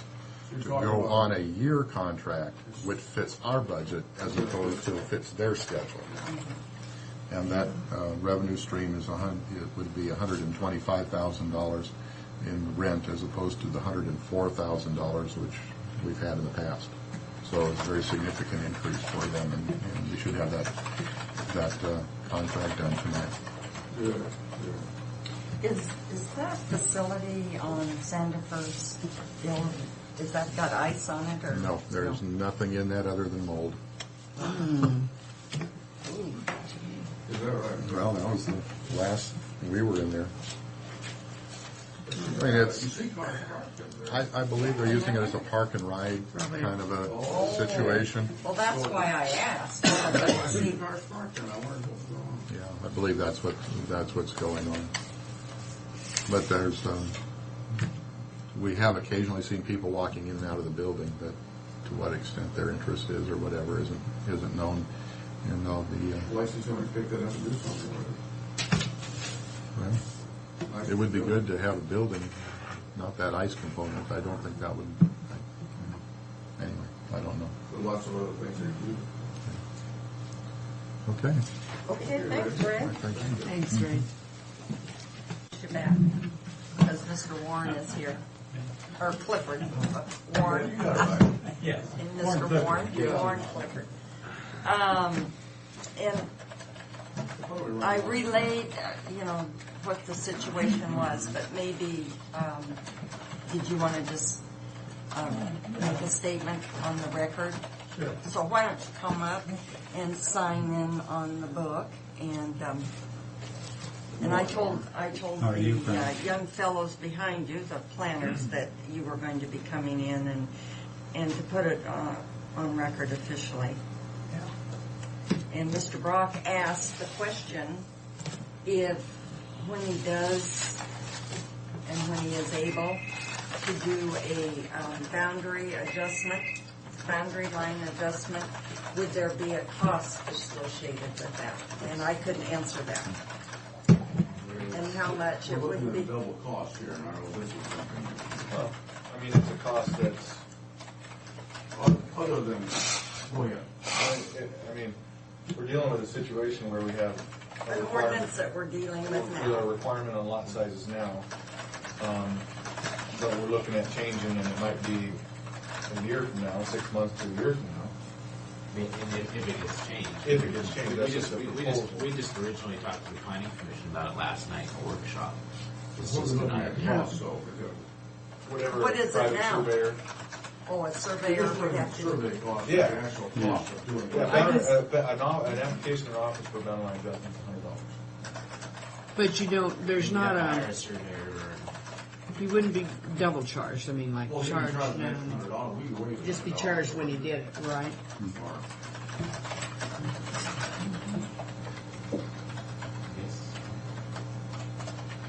Yeah, my concern is the 2.5 acres, which I think you both understand, it's right in the middle of my farm, where the original home is 50 years ago, and I'm short platting off for my dog.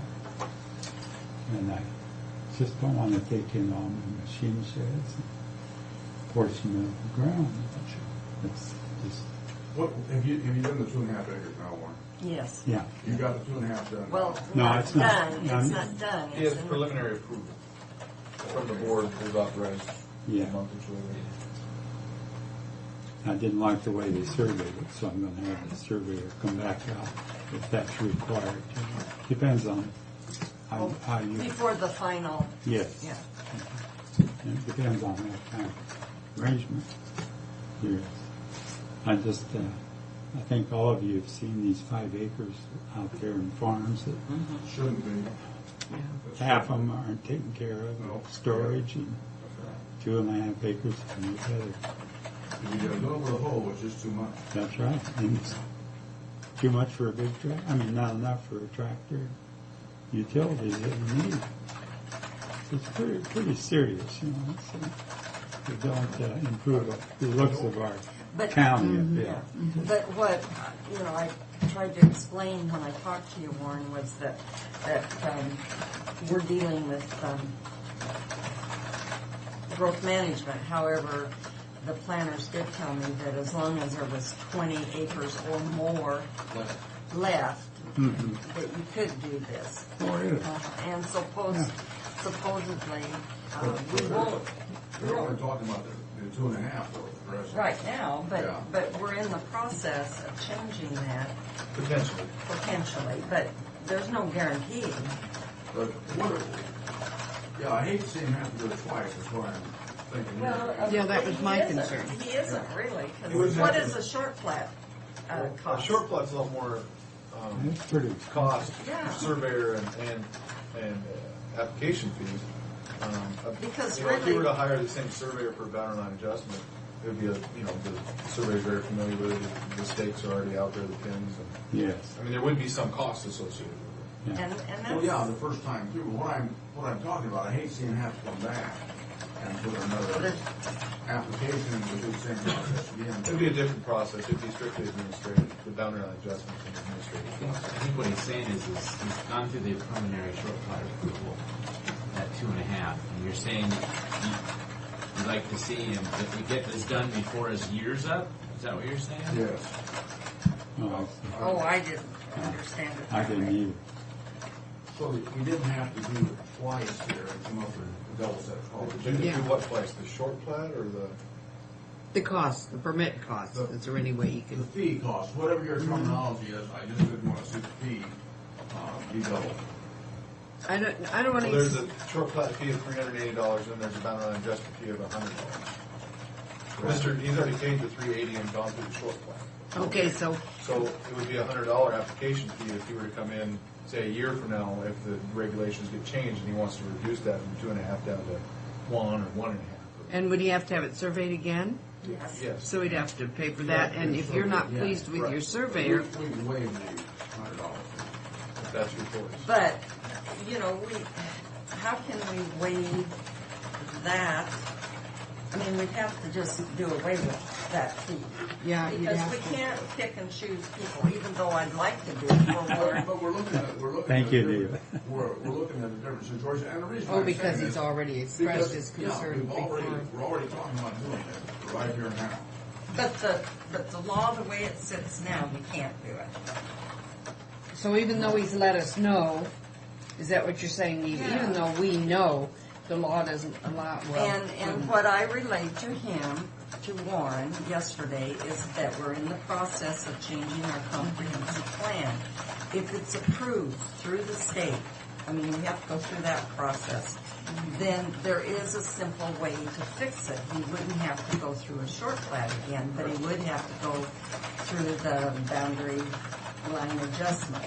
But if that happens before he finishes with this process now, Well, then, If he does if we get our comprehensive plan done before he finalizes his short plat, then I agree that we could maybe do it. He would have to go to the expense of having his lines you'd have to have a redone. survey. Yeah, I don't mind doing that. If we get through the process before then, we should be able to waive that $100 fee on that. Because what he would do would be amending his short plat. Well, you wouldn't want to do that because then you'd have to go through the short plat process again. Oh. So We're talking. I don't think you're we're talking I think terminology here, then, we're mixing the two from up. what I'm hearing is Mr. Warren would have to pay $100. Clifford? Yeah, Warren Clifford. Warren Clifford, Mr. Clifford. You called him Mr. Warren. Okay, well, I don't know You're gonna him, make so me I Short didn't File know, again, yeah. that's in my name. Well, no, but what I'm hearing is that actually what it's going to cost you is in the end going to be $100 and getting it surveyed. I don't mind that. It might be, we might, if, you know, the ordinance has a 1-year timeline for preliminary approval. If the comp plan in the ordinance for the size of the lot gets changed before his 1 year's up, I think we can just do it. Yes, I do too. Okay. That's what we're trying Okay. to say. But if. Put it at 1 acre and then record it. But, you know, if you record it now at 2.5, then we have to. Yeah. Yeah, that's why I'm here. If we get it done. But there's just no guarantee that by the 16th day of June next year that it'll be done. I hope it will be. Is that my year? Yeah. And then if you lapse past that, then we have to start over. Well, we don't want to do that. We can do our part in trying to get that thing put together before And we're already well down Our the hope, road. we've laid out our plan, and we're going to have open houses and workshops in November, and hope to start public hearings right after the holidays. Mm-hmm. Is our hopes in January or February. And then what is the review by the state? 60 days. We'll have a 60-day review by the state, and then we'll have to come in and do a text amendment to the county zoning ordinance. We got a red tape and roadblocks all in place. But we should be able to do that.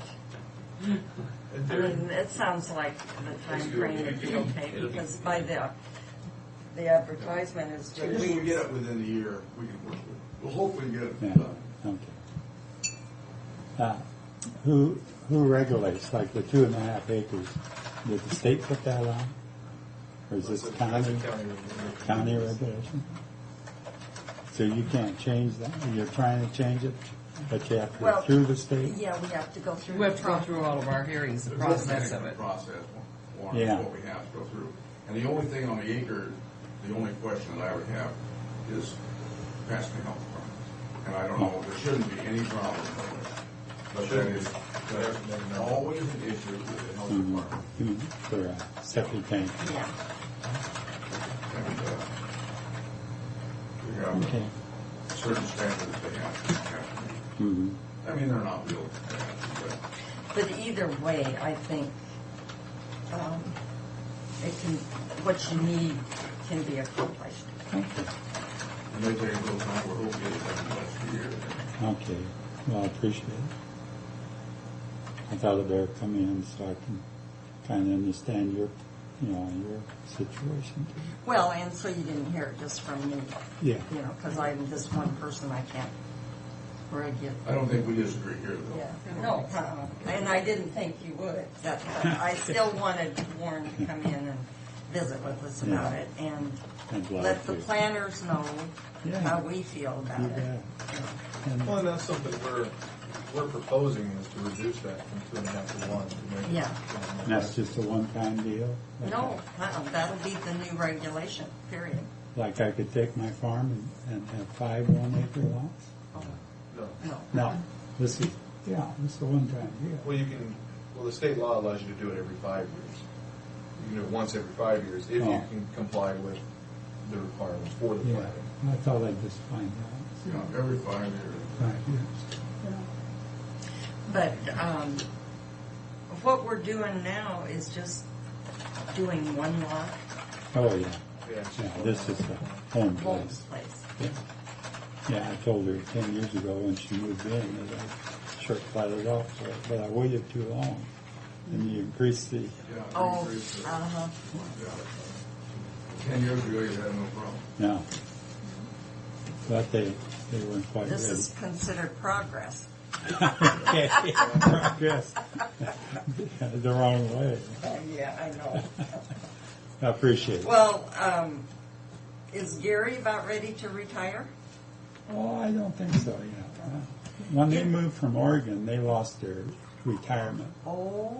when they come up. Yeah, well, he used to come see me all the time. Now that Phil's gone, he doesn't come see Oh, us. shoot. So Yeah. tell him I met at him. Yeah, I'll mention that. We had a good visit. Okay. He's a nice kid. You bet. Well, that's it, huh? Thank you. Thank you very much. see Gary. All right, then, Mr. Boland. You didn't have anything else? Okay. Are you still in the business? Huh? Are you still in the business? On what? Oh, excuse me. I don't get that.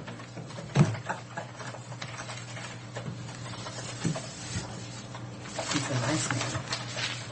Just thought I'd give you a little jump start on what we're going to talk about at 11 o'clock before the meeting gets here. I wanted to make a comment when, and I didn't bring it up, but when Ray was here in regard to, he said he was doing the cost accounting. Would utilities figure in that? Because don't we have to do utilities whether there's an event or not? Well, Yeah, he said he was going to put that in there. one of the things, though, and utilities would be something would be applicable to an event, but we have fixed costs in there that are going to be with us anyhow. Utilities are going to vary with the event, but if he does strict cost accounting on a thing, it'll take him forever to do it. What they need to have is cost accounting based on what they have to have for that. Well, does he consider the employees that he needs for that when he's giving I that? think the extra help, The extra help. not the regular employees. Because they're, We have, Because those go on whether there's an event in that building or not. okay, let's talk. and I know what you're talking about, Frank, but, some events out there are making up the $840,000 of the fixed costs. And unless they throw the overhead, and to me, that's not that hard to do. Correct. Guys, you can argue cost accounting. What I'm looking at is the time involved in strict cost accounting. It won't be productive. And if you go to strict cost accounting, you're going to have one person breaking down Every single thing, and that's not what we wanted, though. We just kind of want to get the basics. It's bad to have that, but it's expensive to come up with all those figures. Well, I guess maybe we might be talking two different things and the same thing at the same time. Now that's a political position. No wonder you have that job. Coffee, please. Because on that one, I gotta have. Yeah, I got to start drinking now. No, I want my own coffee. Actually, I don't want to really go into that right now because I want to go Yeah, over let's this talk before about 11. this right now. Dang, I'm going to have to write that one down. You won't remember how to say it. Yeah, I don't remember right now. But it's all right. Tom and I had a chance to go over some of this stuff, and I just want to make the forms familiar to you so when we're in the budget session, if we happen to have a group with you, then you'll understand what the form is actually telling us here. If you go to the current 2004 appropriation, this is what the budget is, $17,277. And then as you work down to the corrections, miscellaneous revenues, we predict that there's going to be $818,545 revenues that we are not going to be receiving that was put into our original budget. Backed up, I'm not with it. Keep going. If he can't keep up, it's too bad. I understand what you're saying. Okay. Are you with me here now, Frank? Right here. Right here. This is The budget. the budget is here. Here's the total appropriation right Right. here. This is corrections shortfall. Yes. Okay. Now remember that these are just options, and I don't know. Anyway, there's 818 in the corrections facility that's not going to be coming in. Now, what we did was we went to the budget and we looked at the revenues that were coming in, and I mentioned to you about the first 1/10 and the second 1/10. Where did you get the 17,277? That's the budget. That's the county's current expense budget. What's this? Okay, this is what we're doing here. I have This is what the budget is. And he's Revenues are subtracting. getting- Yeah, no, don't go across. Go down for right now, because what we're doing is we're taking the budget minus the shortfalls plus the increase in revenues, and then options for basically transferring funds in there to make up the difference, which then gives you this new number here. This is going to be our new budget, 16,000. All right. 500. Okay. Are you with me here? Yeah, but this is, okay, go ahead. Okay. Because I remember this 17.7 didn't ring a bell, because I don't, it's 17,277. 17, no, it didn't ring a bell on our budget. That's our budget, isn't it? Yeah. No, that didn't ring a bell, and that's what I was, Now, that budget book may say one thing, but as we all know, that budget book is good for about a week. I had 16.8 in my mind. No, it was 17. Yeah. Okay. Still. Our budget is Current $17 expense million. summary for 2004. Total current expense 16.67. That was what I was Well, thinking. where's the printouts? This is what I was. Well, okay, That's why the 17.2 threw me. It was 16. Let me get The reason it didn't throw me is he told this to me yesterday. Pardon me? The reason it didn't throw me is I just remembered he told it to me yesterday. But That's I why it didn't looked at throw the me. Well, how can our budget be that? We haven't opened it up and increased it. No, this is what our budget was, and this is what a budget has to be. This figure. Okay, Fred, explain yourself. Where'd he go? To get budgets, Oh. to get printouts. Because this is what we passed. Fred, explain yourself. This is what we passed. So That budget is only good for a certain amount of Yeah, time. but we can't didn't increase open it the up. bottom line without opening the budget up. This is the revenues here. This is the revenues that's coming in. That was Okay, projected this in the figure beginning. does not show the cash carryover. Oh. Is that all we Well, it should, It because should. That we balanced on the cash carryover, Neva. This is our budget, and that's It when says you started with budgeted right here, 17,277. Well, that's- I very seldom ever go off of those books. I always go off of this because that book is only good for about a week. But But we couldn't have changed Let's go it. back in. I mean, if you go back in, is that the actual one that you actually passed? get our this is the one we resolution. passed, yeah. Are you sure about that? Yes. Okay. Well, Yeah, got it. This is what we had on the preliminary. Let me see. Thank gosh you're here, Tom. Explain that. how come How come? the budget book says 16,677? 16 million. And then what we have is 17,277. This is what we passed on.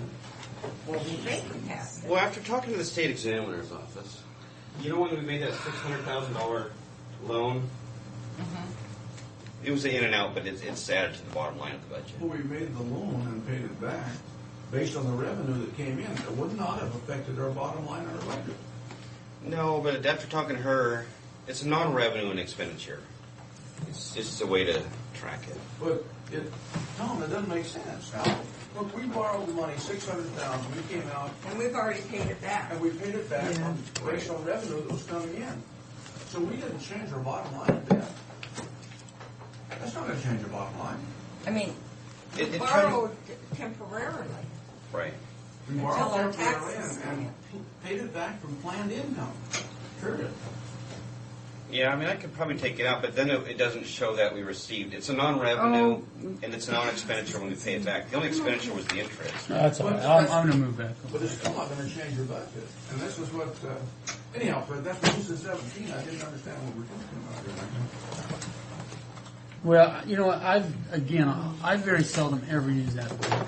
I always That's go what off you of have these. to use. But That book to me is good for just the basics. And that, well, and you know then what? let me ask I you do- this: do you know? I mean, can you explain to me in pretty short terms? You know, how we got the difference of this of this amount? 600,000. I added it to it. It doesn't come to that. Well, it's pretty close to it, but it doesn't come to that.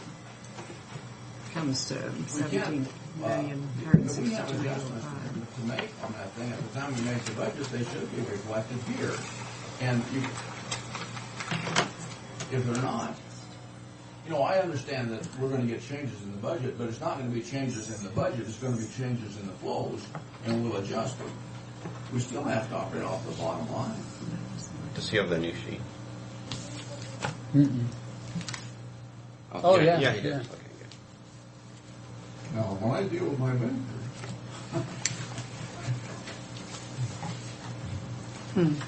Okay, these are revenues as of today. Take a break. Because they're going to be in here in about a few minutes. I just want to go down to Probably the media and everybody else. reflected in our carryover. If they show back up from budget hearing from last week. Are you leaving? That's a new expenditure one. Yeah, but we're not meeting till this afternoon on the. No, actual it's budget. on 11 here. o'clock. It's on here.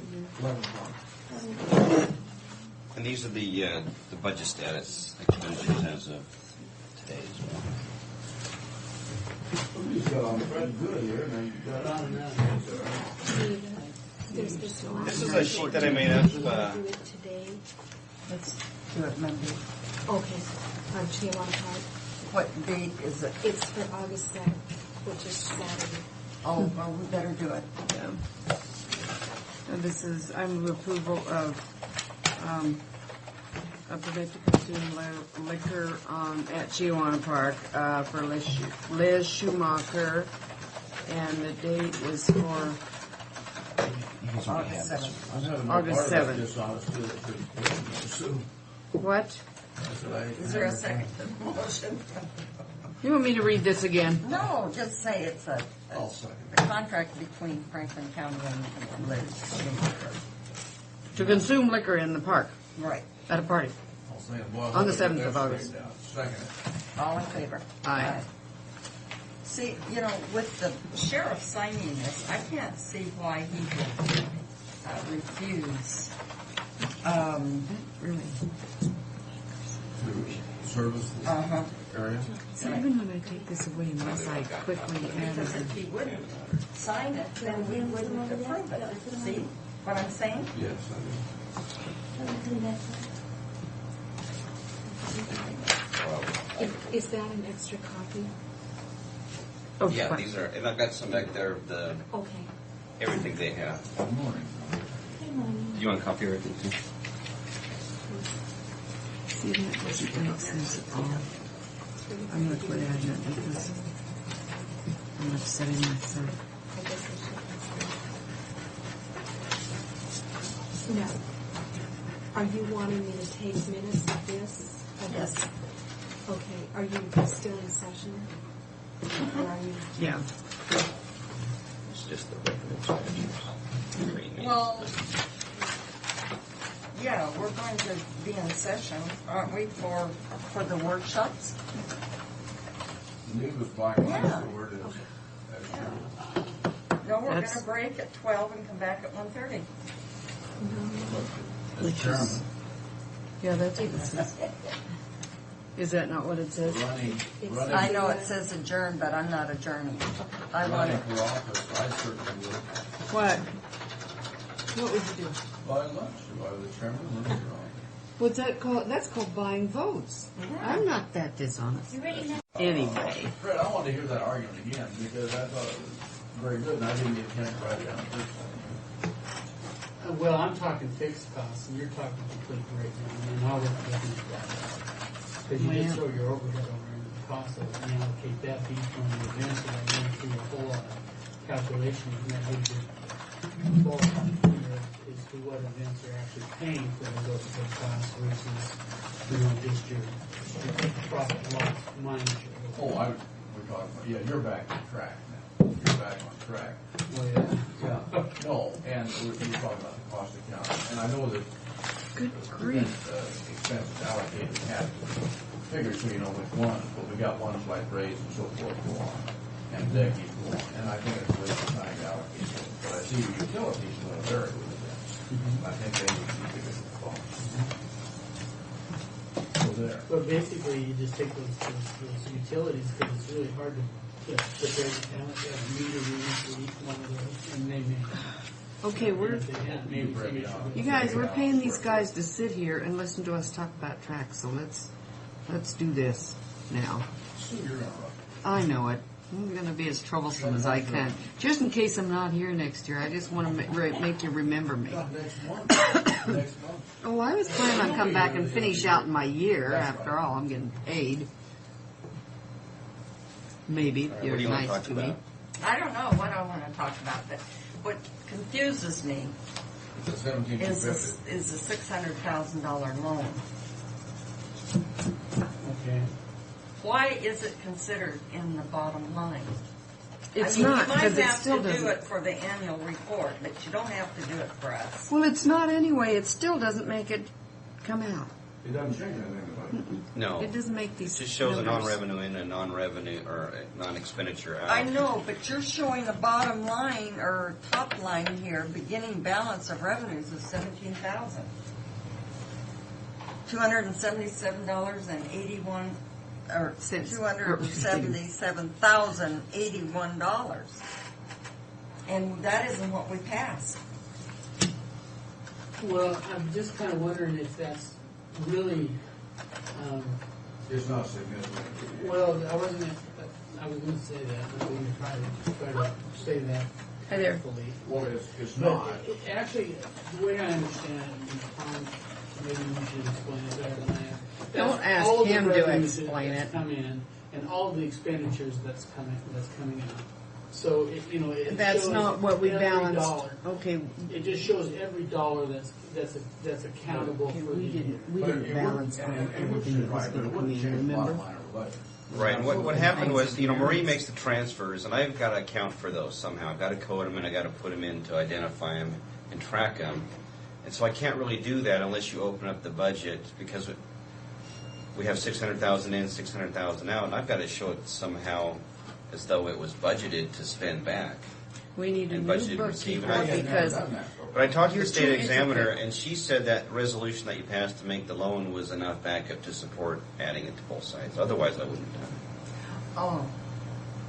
Okay, so It's our still really- resolution borrowing the money and paying it back. But we were never, what I'm saying is too, we were never notified of the change on that, and just for our education. what I am saying Yeah. is it still doesn't make it add up.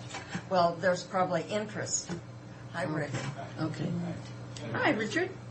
What's happening? Did you come to take me to lunch? Darn. Hi, Lexi. Okay. Well, the interest would show up in the 700 budget as an expenditure, about $6,000. Well, you're talking just one particular one. There's probably more than just the one $600,000 deal. It's Yeah, it's been amended 2 or 3 times. it's all of the dollars that it's accounting for 100% of the dollars that are coming in for the year, and then how it's handled throughout the whole year. Is this right, Tom? Am I off track? But- Yeah, it's the total year budget. Just for discussion on this, Tom, any category that exceeds the revenue that we had projected could, in essence, if you're thinking the same, would have to make the adjustment on the bottom line. But we don't. No, That's Only considered if you as our want to. cash carryover. you can appropriate it if you want. Otherwise, you can just leave it there, like Neve says, and it'll add to the carryover. The bottom line, we can't spend more than we budgeted. This Yeah. budget, Without if opening you it. make these corrections, you're going to have to advertise, open up the budget, Right. and change the budget that represents this year. And That's what we're doing. So what we Yes. actually do is write them down, but don't consider that you have them. Is that right? In a perfect world? Well, I guess right now, we're just trying to come up with, Okay. with how we're going to All right. make changes to the existing budget. And what got this started, we haven't got beyond the 600,000, which really wasn't under consideration to start And with. it doesn't make a difference. Now, this operating transfers in of 60,000, where'd that come from? That's in the. That's a I have to 390. look in the budget, but I think it's supposed to come in from is it the 280 budget or distress capital? Oh, okay. I have to double check in the budget. Well, it Where are didn't you say. on there, Neil? It's in the revenue, on my page 6. It's almost to the bottom. How much was it? 60,000. So last year we got a similar amount from the 280 Doesn't budget. show.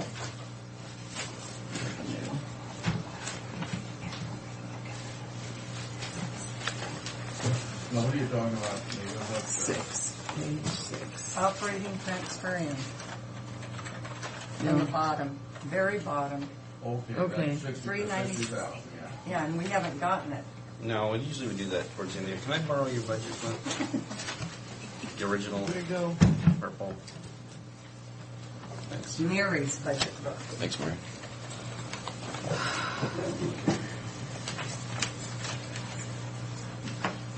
I still want to see where the budgeted figure is of the 600,000. I haven't found it yet.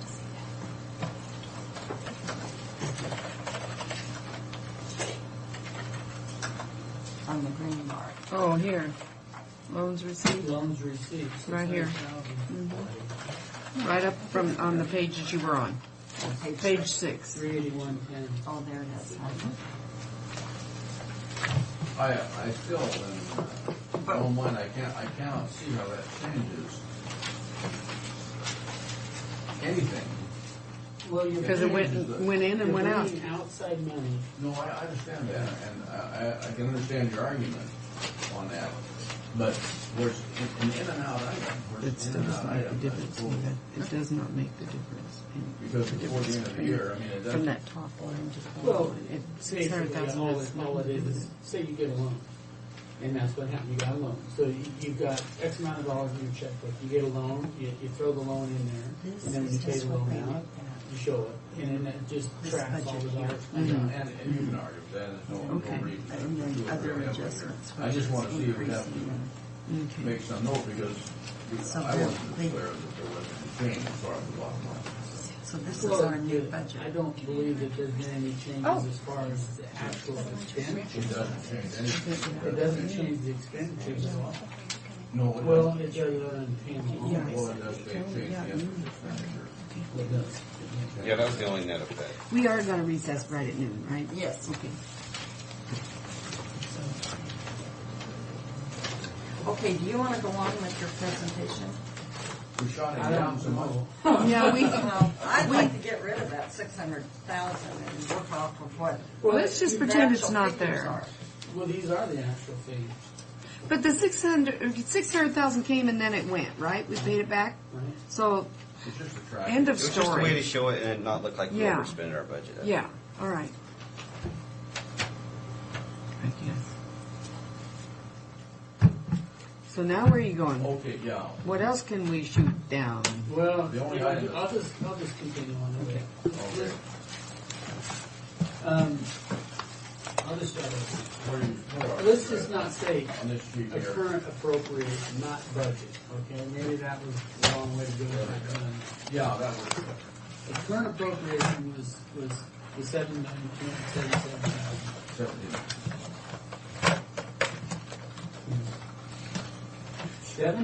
$17,277,000. And you added the corrections shortfall of revenue that was projected to the original budget. But that's okay. It's $818,545. So we went back and we looked at revenues that was estimated to come in for this year that are actually coming in higher than what was originally anticipated. The first 1/10 of a percent, we anticipate to receive an additional $7,000 than what was actually budgeted. The second 1/10 of a percent is $75,000. how much flexibility do we have in that second one, Tim? Though that second 1/10 is for juvenile and jails, and that money can be basically allocated for those expenses. So we can use that to pick up our, what we pay across the river then for supporting the facility. You can use that for the juvenile and jails. You can use it for corrections officers. You can use it for custodial maintenance, anything that has anything to do with the corrections. And where that helps current expense out is that if any other current expense dollars that was allocated to that has flexibility to be used can be moved back out. This can be put back in so it can be used in other areas. But the first one is 1/10 goes for just criminal justice? Criminal justice, which in turn, basically, you can utilize the money for the same thing in the criminal justice side. But we dedicated most of that one to pay off the bonds for the remodel of the courtroom and prosecutor's office. Okay. That's right, but at that time, it was probably 2/3 of the amount, but we've had such an increase in growth that those additional dollars have increased with that also. So we But, can do. but 7,000 doesn't seem like very much. No, let's just say we budgeted $10,000 for revenues that come in. We look at where we are today, we're actually gonna bring in $10,700, $17,000. So now we have an additional $7,000 to use. So Okay. it's not that's all it's brought in.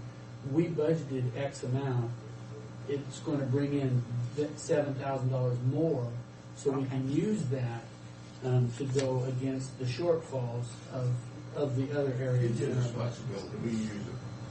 It's the same as whatever. It's just additional cash. Yeah, what it amounts to. And then the criminal justice, and I don't completely understand that budget. Tom, hopefully you could explain that better. There's a budget in there that was budgeted a certain amount. And what these numbers are is additional revenues that are coming in over and above what the budgeted amount was, which then gives the county that much more cash. Talking about the criminal justice 102, that came in right when the license tab criminal justice money went. This came in at the same time, and it was about half of what we received from the motor vehicle tab fees.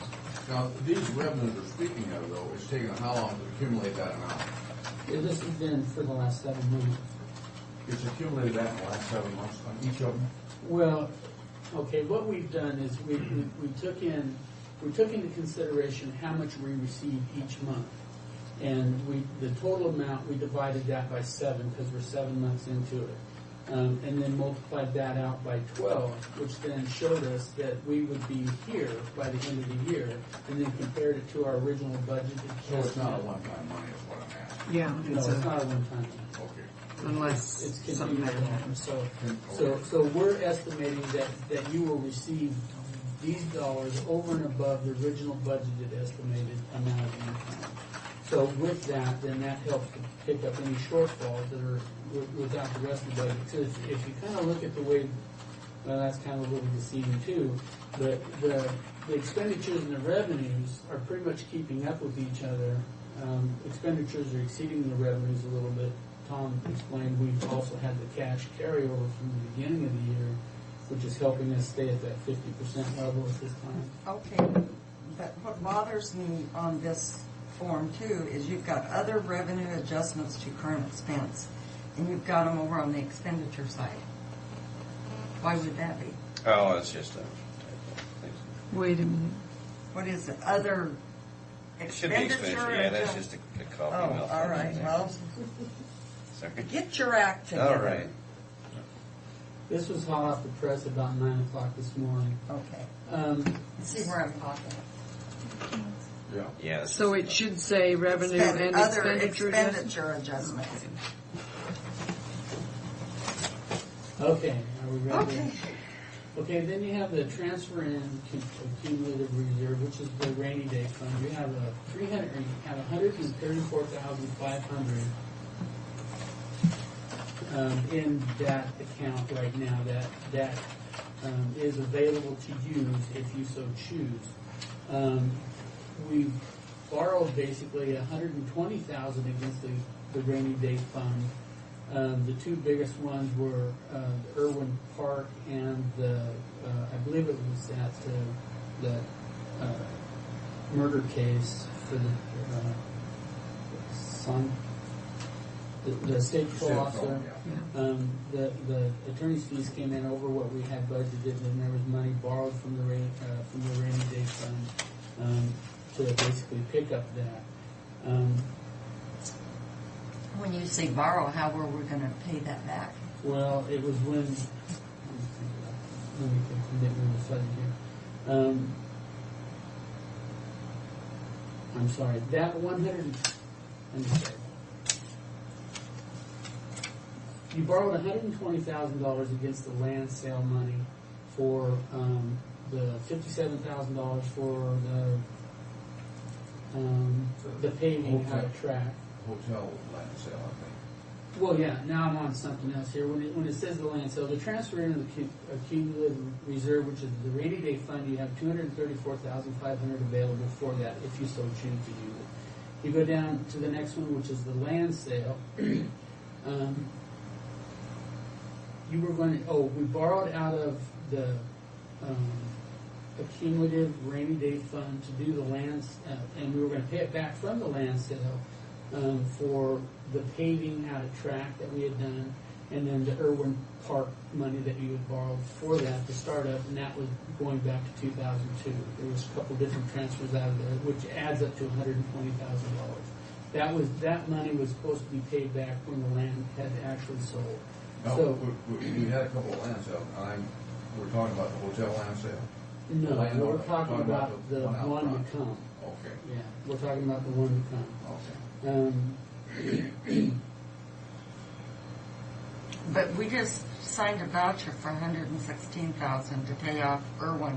And we're supposed to receive back 136. 136. Okay, within the next 30 to 60 days. So that That'll should balance come out. in if we happen to have difficulty at That'll the end of the balance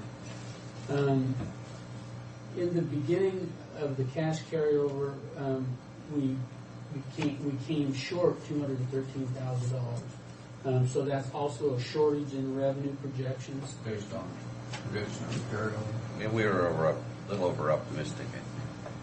And then the SCAP fund, we were over optimistic on that by $55,000. So that is basically kind of a breakdown of where we're short and where we can pick up additional dollars to make up for the shortfall, which then gives us the $16,562,805. Okay. And now we're going on the expenditure side of the adjustments. Yes. Okay. Now, you have identified a surplus of $3,000 in schooling, or does that just wipe out that line item? I don't think we wiped out very many line items at all, except for Well, capital let's outlay just one. do it one by one. Yeah, let's take it one by one. That's so we'll know. So, You have your other copy, too? Yeah. We had Captain Longfellow, and this is just only for the correction. yes, and that's what I mean. Captain Long is aware of these. These are items that we're not going to have to come back and That we got leaves, money for it yet. no, that leaves $2,000 in that line item. Yes, there was, he brought him in, we went over the budget line by line, and basically he felt that with what is left in there, that this amount can be taken out of his budget without impacting him to the end of the year. And he was short in the firearms, the fire line. Well, in the capital outlay, we have firearms for new hires, and we also had body armor for new hires, which I think he forgot was in there, which I did, because if you remember, he was trying to transfer money from his utility line to make these, to pay for these different things here. And I had sent him a letter basically stating that he needs to find it somewhere in his budget to make up for that, and he should put it in his budget next year. It was in We had this much flesh in there. yeah, so basically he had $6,500 in there for new hires, which he doesn't have the new hires, because the argument was that he didn't get the new hires, he didn't get the revenues, how that. Well, let's go.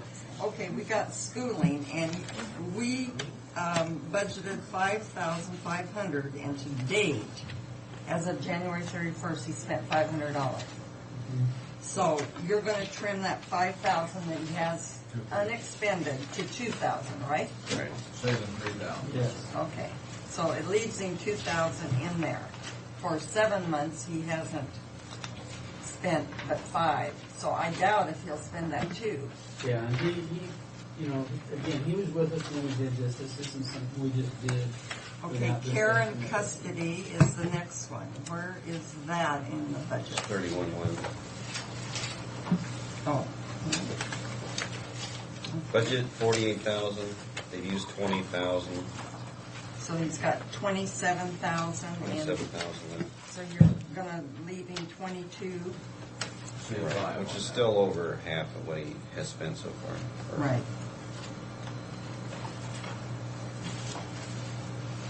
Okay.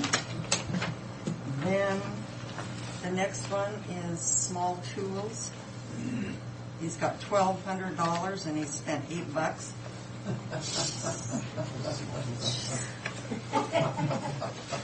Can you buy a screwdriver for $8? So 750 we're going to take away, so that leaves him 440. But he's going to be able to live with these reductions. He feels he will be able to. Well, yeah, I mean, so, okay. Then the next one is ammunition. He's got 4,000 and he's only spent 650. And he also indicated he thought the sheriff had ample reserves if he ran out. Ample reserves and ammunition. But you're still going to leave him with $1,300. Yeah, he should still be okay. Okay, then now the next one's kind of a biggie. A home monitoring.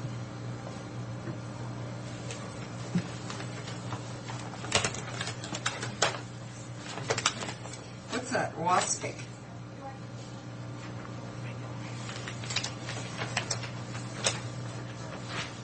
So we're going to leave him with 6,000. Right, and he spent 5,300 so far. And he had 32,000. Mm-hmm.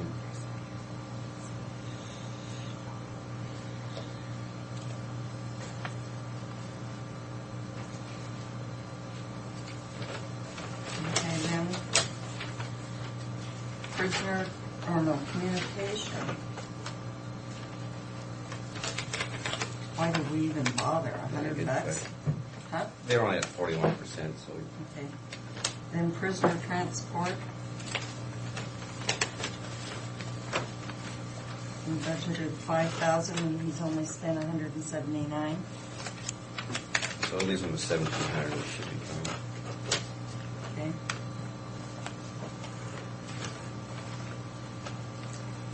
Home monitoring. Again, is 38. And he didn't spend anything, so we took it all out. That's a big item. Okay, then, How can we adjust utilities on this thing? I would think 10,000. Well, we're on pace to do 140,000. 158,000 and he's only spent 70. And we've had January and February already in that 70,000, so we figured it still leaves them over half.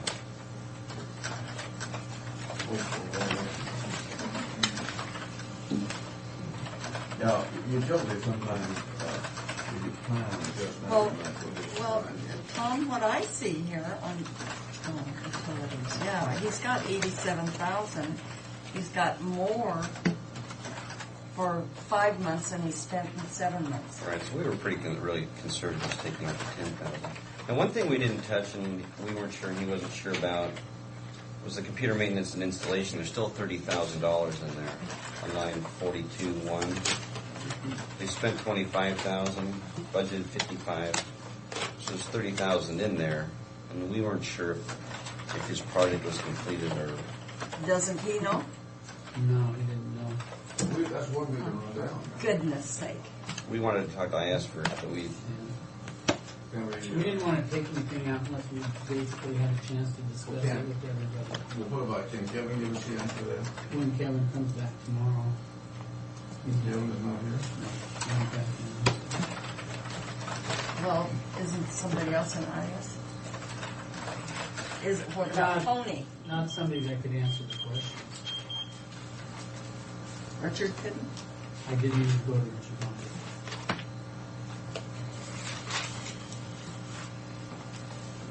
Anyhow, there is about $30,000 in that can be looked at. Yes, can be looked at. Well, I know that there was discussion with Kevin. I've had Well, why don't we discussion with delay what more has to be done in that area until next year? Well, it's again, has it been ordered? I don't know. I don't know what the status of the progress is. I know that they're having problems with communicating. It's another software issue with hardware, software, new system that they're bringing in. I don't know all the particulars on it, but I know that Did we approve a new system I bringing believe in? you did. Probably in the budget. Yeah, well, you got it. Yeah. So,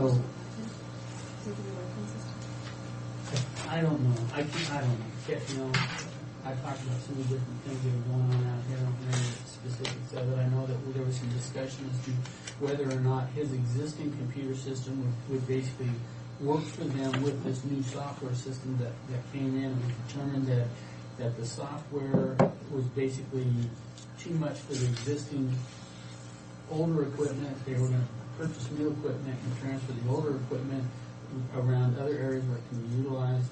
And that was a discussion I had with Kevin about 3 weeks ago, and I don't know where they are with it. What if this guy, Kevin, find out? Yeah, and okay. So anyway, basically, we've identified about 88,670 that Which is good. that we can take at this point. And then going down to the left one medical, there's about $50,000 in there that we can basically take out of it. How come that's in there? That's a tremendous amount. Well, there was 70,000 budgeted, and based on the usage and what is projected to the end of the year. They don't have left one people in there. Well, I think that's probably why it's big, and how much is left now is because there's not as many left. There are, read my lips, there are no left one people in the Retirees. That's good. That's why we have money left over. Well, in there's the, gonna be some money on it. well, it's sheriff's deputies, but jailers are not left one. You see, they're not on the list. Right. We're off of the jail now. We're on the other Okay. thing. Oh, I We're on thought the you other were talking revenue about the adjustment. jail. No. Oh, okay. Excuse me, I'm sorry. That's why I was getting excited. Tiffany indicated our rates are better with PEB. We did have one We pass are. away recently, left one member.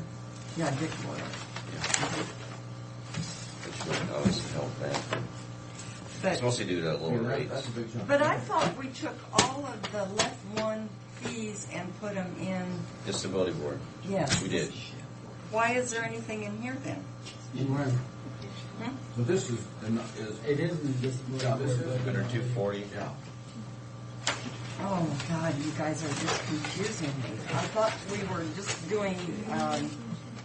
Well, Jail. you know, I came down and I said at the beginning that we identified 88,670 that we can take out of the jail, which basically, you know, we got through to the jail, and now we're going now where are we at? Where is, Well, that's on to the 240. but where is it in the budget? It's 240, page 13 of the budget status. Budgeted 94,000. We've used 18,500, so there's 75,400 left. So it still leaves 24,000. Okay, that's good. Yeah. Yeah, let's go on. Okay, now this next one came out of the treasurer's budget. Okay. They have bond and banking fees. They felt that they could take about 1,000 out of the energy fund. There was about 7,500 in there. They hadn't spent much of it, but they anticipated that they would catch up from that end of the year. But they felt that we could take 1,000 out of there without hurting them. Okay. Okay, now we discussed the salary contingency last time regarding all of the unused salaries and But- But all negotiations are not complete. no, but we took the number that we felt that would be the county's last, final, and best offer. We subtracted that from the original 251 and left that number in there. Okay. So we didn't. We took that into account. And then we took out the $100,000 that was allocated to go into the rainy day fund at the end of this year if the budget allowed it to happen, but it's still part of the budget. Which basically leaves the expenditure side at $16,839,411. So we're out $276. We gotta find $276 more dollars. $276,000 more dollars. Yes. Yeah. And And we haven't looked at any other budget. no, I did go through and highlight budgets that were like under 50%. Uh-huh.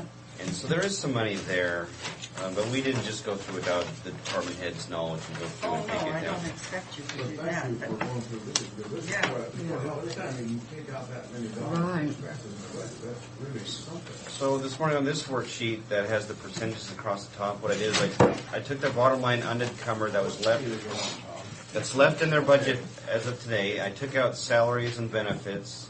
I also took out like attorneys, like for the courts, your contracted attorneys I took out. I also took out the transfer for the sheriff vehicles. So I tried to want to get it to be where it was less of the fixed costs. Obviously, there's going to be still some copier maintenance and other contracts in here. But I just took starting at 5% up to the amount that would balance this 276,000 and show how it would reflect with each department for each percentage. So each department hit by that much, and you're going to have to go up to. Right, and you probably couldn't go through and do it each department, because some probably couldn't afford it, and maybe others could afford more, but just for analysis. So in order to balance, in understanding this, take the agent for instance. If we went the full $276,606, the agent would have to find $1,958. That's correct. If it And was so spread on. evenly. But I didn't for child support, since it's basically a grant budget. I left that one out. I left the state examiners out, and also the aids to other government budgets out. So it doesn't really hit every. But now, in doing this, and I appreciate what you've done here, but in doing this, this will totally take care of any carryover we have for next year. Is that correct? Unless we bring in more in the interim. I guess. Unless we bring in more in the interim, you know. But I don't know. yeah.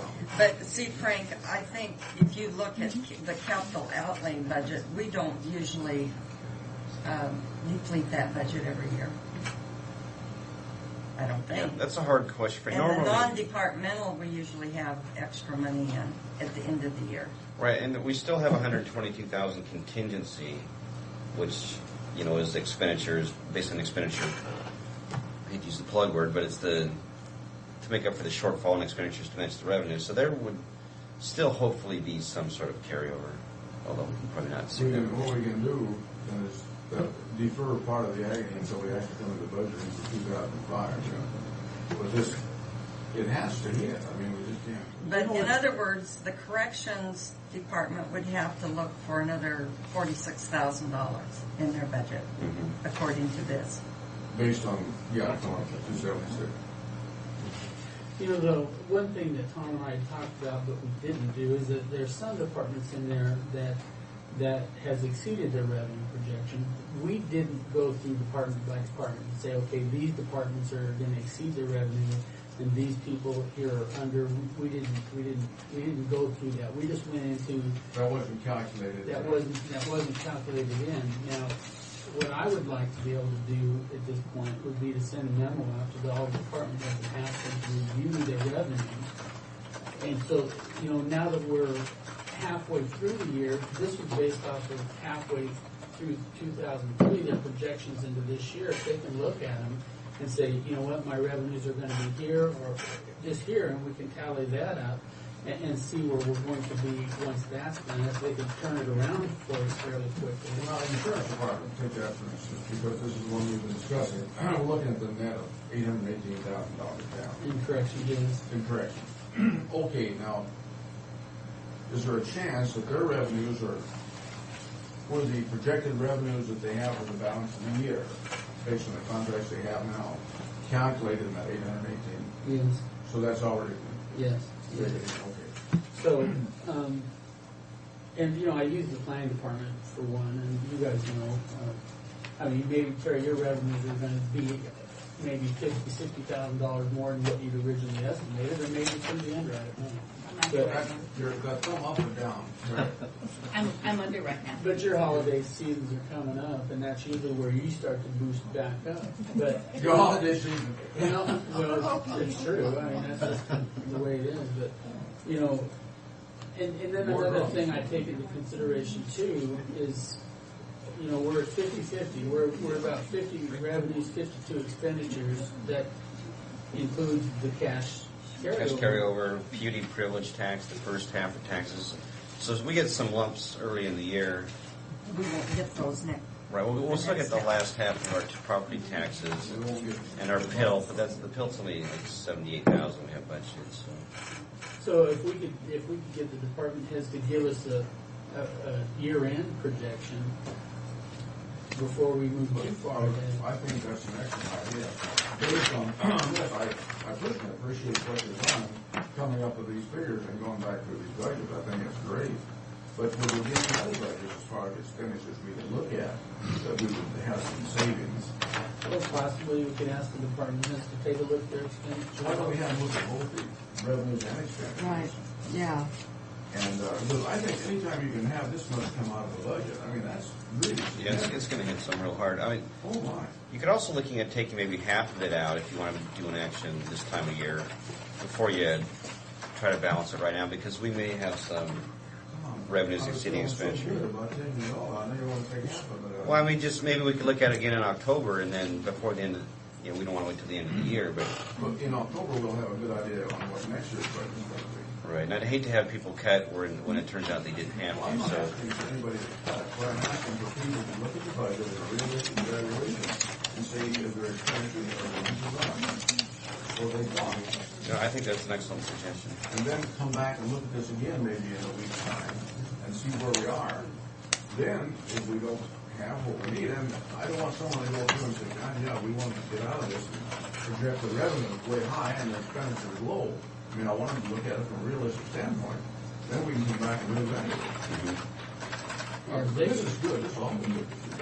If they could get it back to us, Terry, Mike, what would be a realistic time if we were to send these memos out, ask you guys then for, to look these over and get this back to us so we can do a better evaluation of it? Would by next Monday be too soon? Yeah. Well, I'm asking, what would be a good time? A week. Next Wednesday?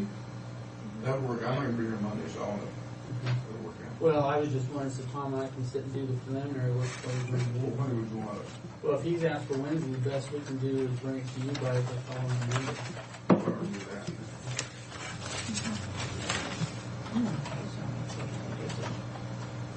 So this certainly looks a lot different than the in and the down that we're looking at to begin with. Yeah.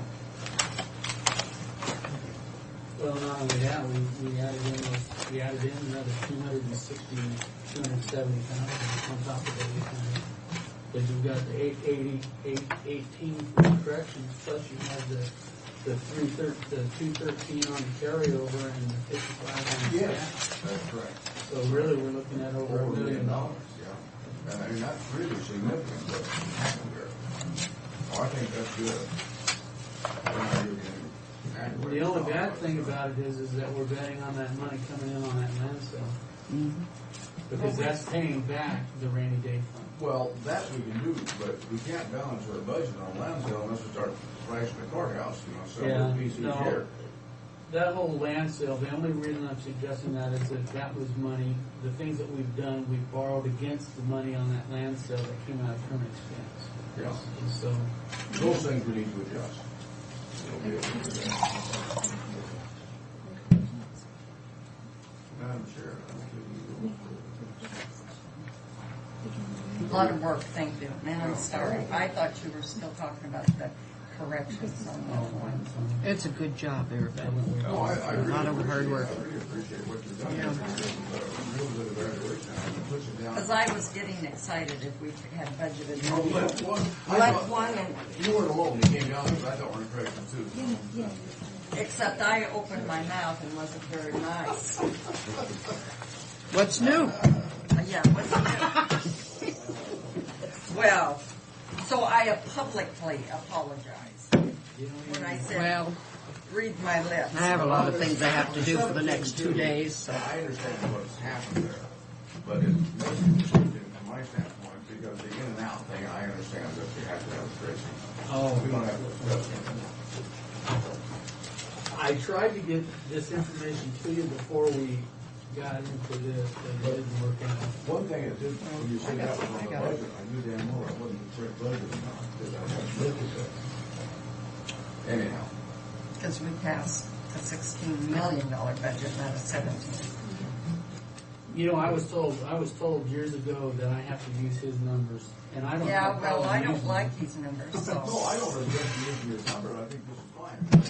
No, his numbers are fine. I didn't mean that. I know, you mean the bottom line dollar amounts. We were But I still use the using bottom line. We were still using the line item. But I meant it. Tom, I think you've done a good job. Thank you, Mr. Barrett. You too, Connie. No, Tom actually did it all. I appreciate what you've I done. took it on too. are we going to correct some of these line items? Well, what we're To going match to the suggest. budget? Because there's so, you know, if you look at Terry's budget, there's so many credits. We just, Neva, can I interject? Yeah. We went back with, I think Tom was involved with this too. I went into Jenny's office and I sat down and I said, let's just change all of this around, put it, like we had talked about before at our meeting, put it like everything under infraction instead of infraction before and after, so that might be some of it. We're putting it all so you can read it a little clearer. So you don't have all these before July of '03 and after July of '03, and it all boils down to the To the infraction same line. thing. Right. And we had talked about that, so I went back and worked with the Good. treasurer's office Good. to put it back in. Simple- Make it Make it simplified, because Okay, and then we ready to adjourn here? okay. Are you going to reassess property so we can get more money? Even with our growth, huh? We're new construction. I know, would be- new construction. That's your big bonus, and we think we found some new ways of approaching We're it. finished So, here for now. We're still Oh, pursuing okay. it, but it looks I'll be like out in a moment then. that any platted ground, a new plat, Huh? we can pick up the difference in value from the old value by- to the new value. Oh, as you're out on the lots street? as new construction. Okay. That'll help. So we ran a test on one plat that was 38 lots, and we picked up, the new construction amount would be about $600,000 just on one little plat, and we've got a lot of it. So our new construction could well be over $200 million. But that wouldn't all go to us. No, that's just value. That's That's just value. value. But you assess 200 more million. And we're hoping that in another week and a half, we'll kind of have that all laid out and see where we're Is at. your association looking at trying to get the legislature to Another 260,000. bump the 1%? Because, you know, they have the ability, because Right it's now, been 2 years. No, there hasn't been any talk as of yet, so Maybe that'll have to be our association. it would probably, because it's revenue, I mean, would generate more. Something needs to be done there, but you know what, the legislature, will they even touch it? I don't know that they will. They might, if it was a reasonable increase over one, I mean, if it was like 2.5 or 3%, they might look at it, entertain it. Don't I move doubt rather it. than it's an absolute crisis, and we're just about there. Well, I heard a report this morning that there's somebody in the House or the Senate that is proposing or looking at consolidating counties. Come on in, Rick. You Yeah, don't come on have in. to- we're just discussing. We need your expert advice on all this, I'm sure. Oh, boy. Better ask her first. So, So what is their point in consolidating them? I just heard that this morning I as was, a conversation. what senator was visiting with Garfield? I read it. At I Garfield? know there was like, I think there was 9. I'm not sure. 9 cut your counties that were budget, targeted. so go They on were all the vacation small the rest ones. of the They're year. consolidating them, and nobody knew how they were Didn't looking listen to me. at consolidating, Well, but I mean, that's your consolidating Soton, for sure. Garfield, Columbia. Ferry County, Stevens and- Stevens, and Douglas, Fond du Rey. I think those were the ones that they were looking at, saying, bringing them in, cutting them up.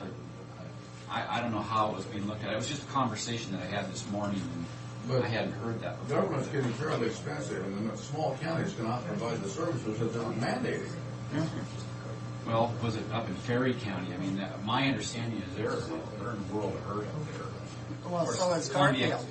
And and Columbia. Garfield are too. Soton isn't quite as bad as But those they're two, getting but close. My sister just moved to Ferry County last week. What's the population up The county's, I think, 5,000 or 6,000 total. there? Little bigger, double Garfield. it's Garfield only.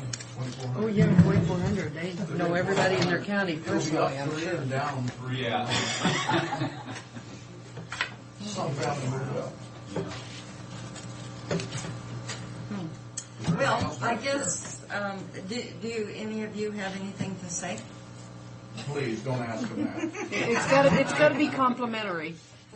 Please. Derogatory, you didn't mean to say that. Are we going to get a memo on the expenditure and revenue request, or do we go ahead and proceed with that? Oh, well, No, have we'd to get have a to memo get- because there's a lot of people That not will here. probably get to you about the time you hit your office.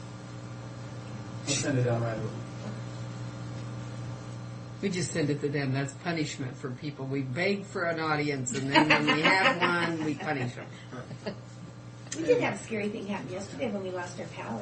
There's no backup lights in his courtroom outside. Oh, you lost. Or in our little weed board room. We had 5 prisoners in there with Lee barrels, and they were unchained. We were waiting for the judge. Thank gosh she was late. And it's pitch black. There was not a window, a light, anything. Was that- That's what David said. He was in the That's courtroom and he wasn't about to. He So said Lee he wasn't walked about the to door, stay in there. then they brought him out in the hall. Was that at 2 o'clock, Terry? About 2 o'clock, you know? Yeah. It was all over area. Right, it was just, 5 but we minutes, need yeah. kind of maybe some kind of battery backup Well, lights. John in already there. went. Yeah, Did he? really. How about in our little courtroom? Maybe a He talked about flashlight. it tomorrow, I told him. But our little courtroom, also the weed room where we had prisoners. He didn't tell me about that one. He told me about the one outside. The one that we had 5 of them in there, and the jail wasn't there. It was just our security. Well, is that the guard. second time in about a week then? Yeah. But this was just all around. It's all I around walked the out whole front, and the area. construction guy said, "We didn't do it." You know? I'm going to let you know, Terry, those LMI Reserve Mike 2, those are not being used, those funds aren't being used right now until we get to this. Okay. I sent that down to email you back, Mike, that they interrupted something happened. I didn't get that happened. I think this morning. Well, we But do hardly we use those have. funds to balance the budget then? It's part of current expense. What? But can LMI? they, but they should only be used for certain purposes? Yeah. Huh? It's part of the LMI. It's a separate budget. But we never used it for cost cutting. Well, I guess. It's the the only same, thing we have the you same do latitude is- with it. Right. Same latitude with it. Okay. There is So a- you don't balance current expense with LMI. There's a $20,000 But transfer to LMI the liability is reserve fund with current expense. optional I was trying to remember what that was for.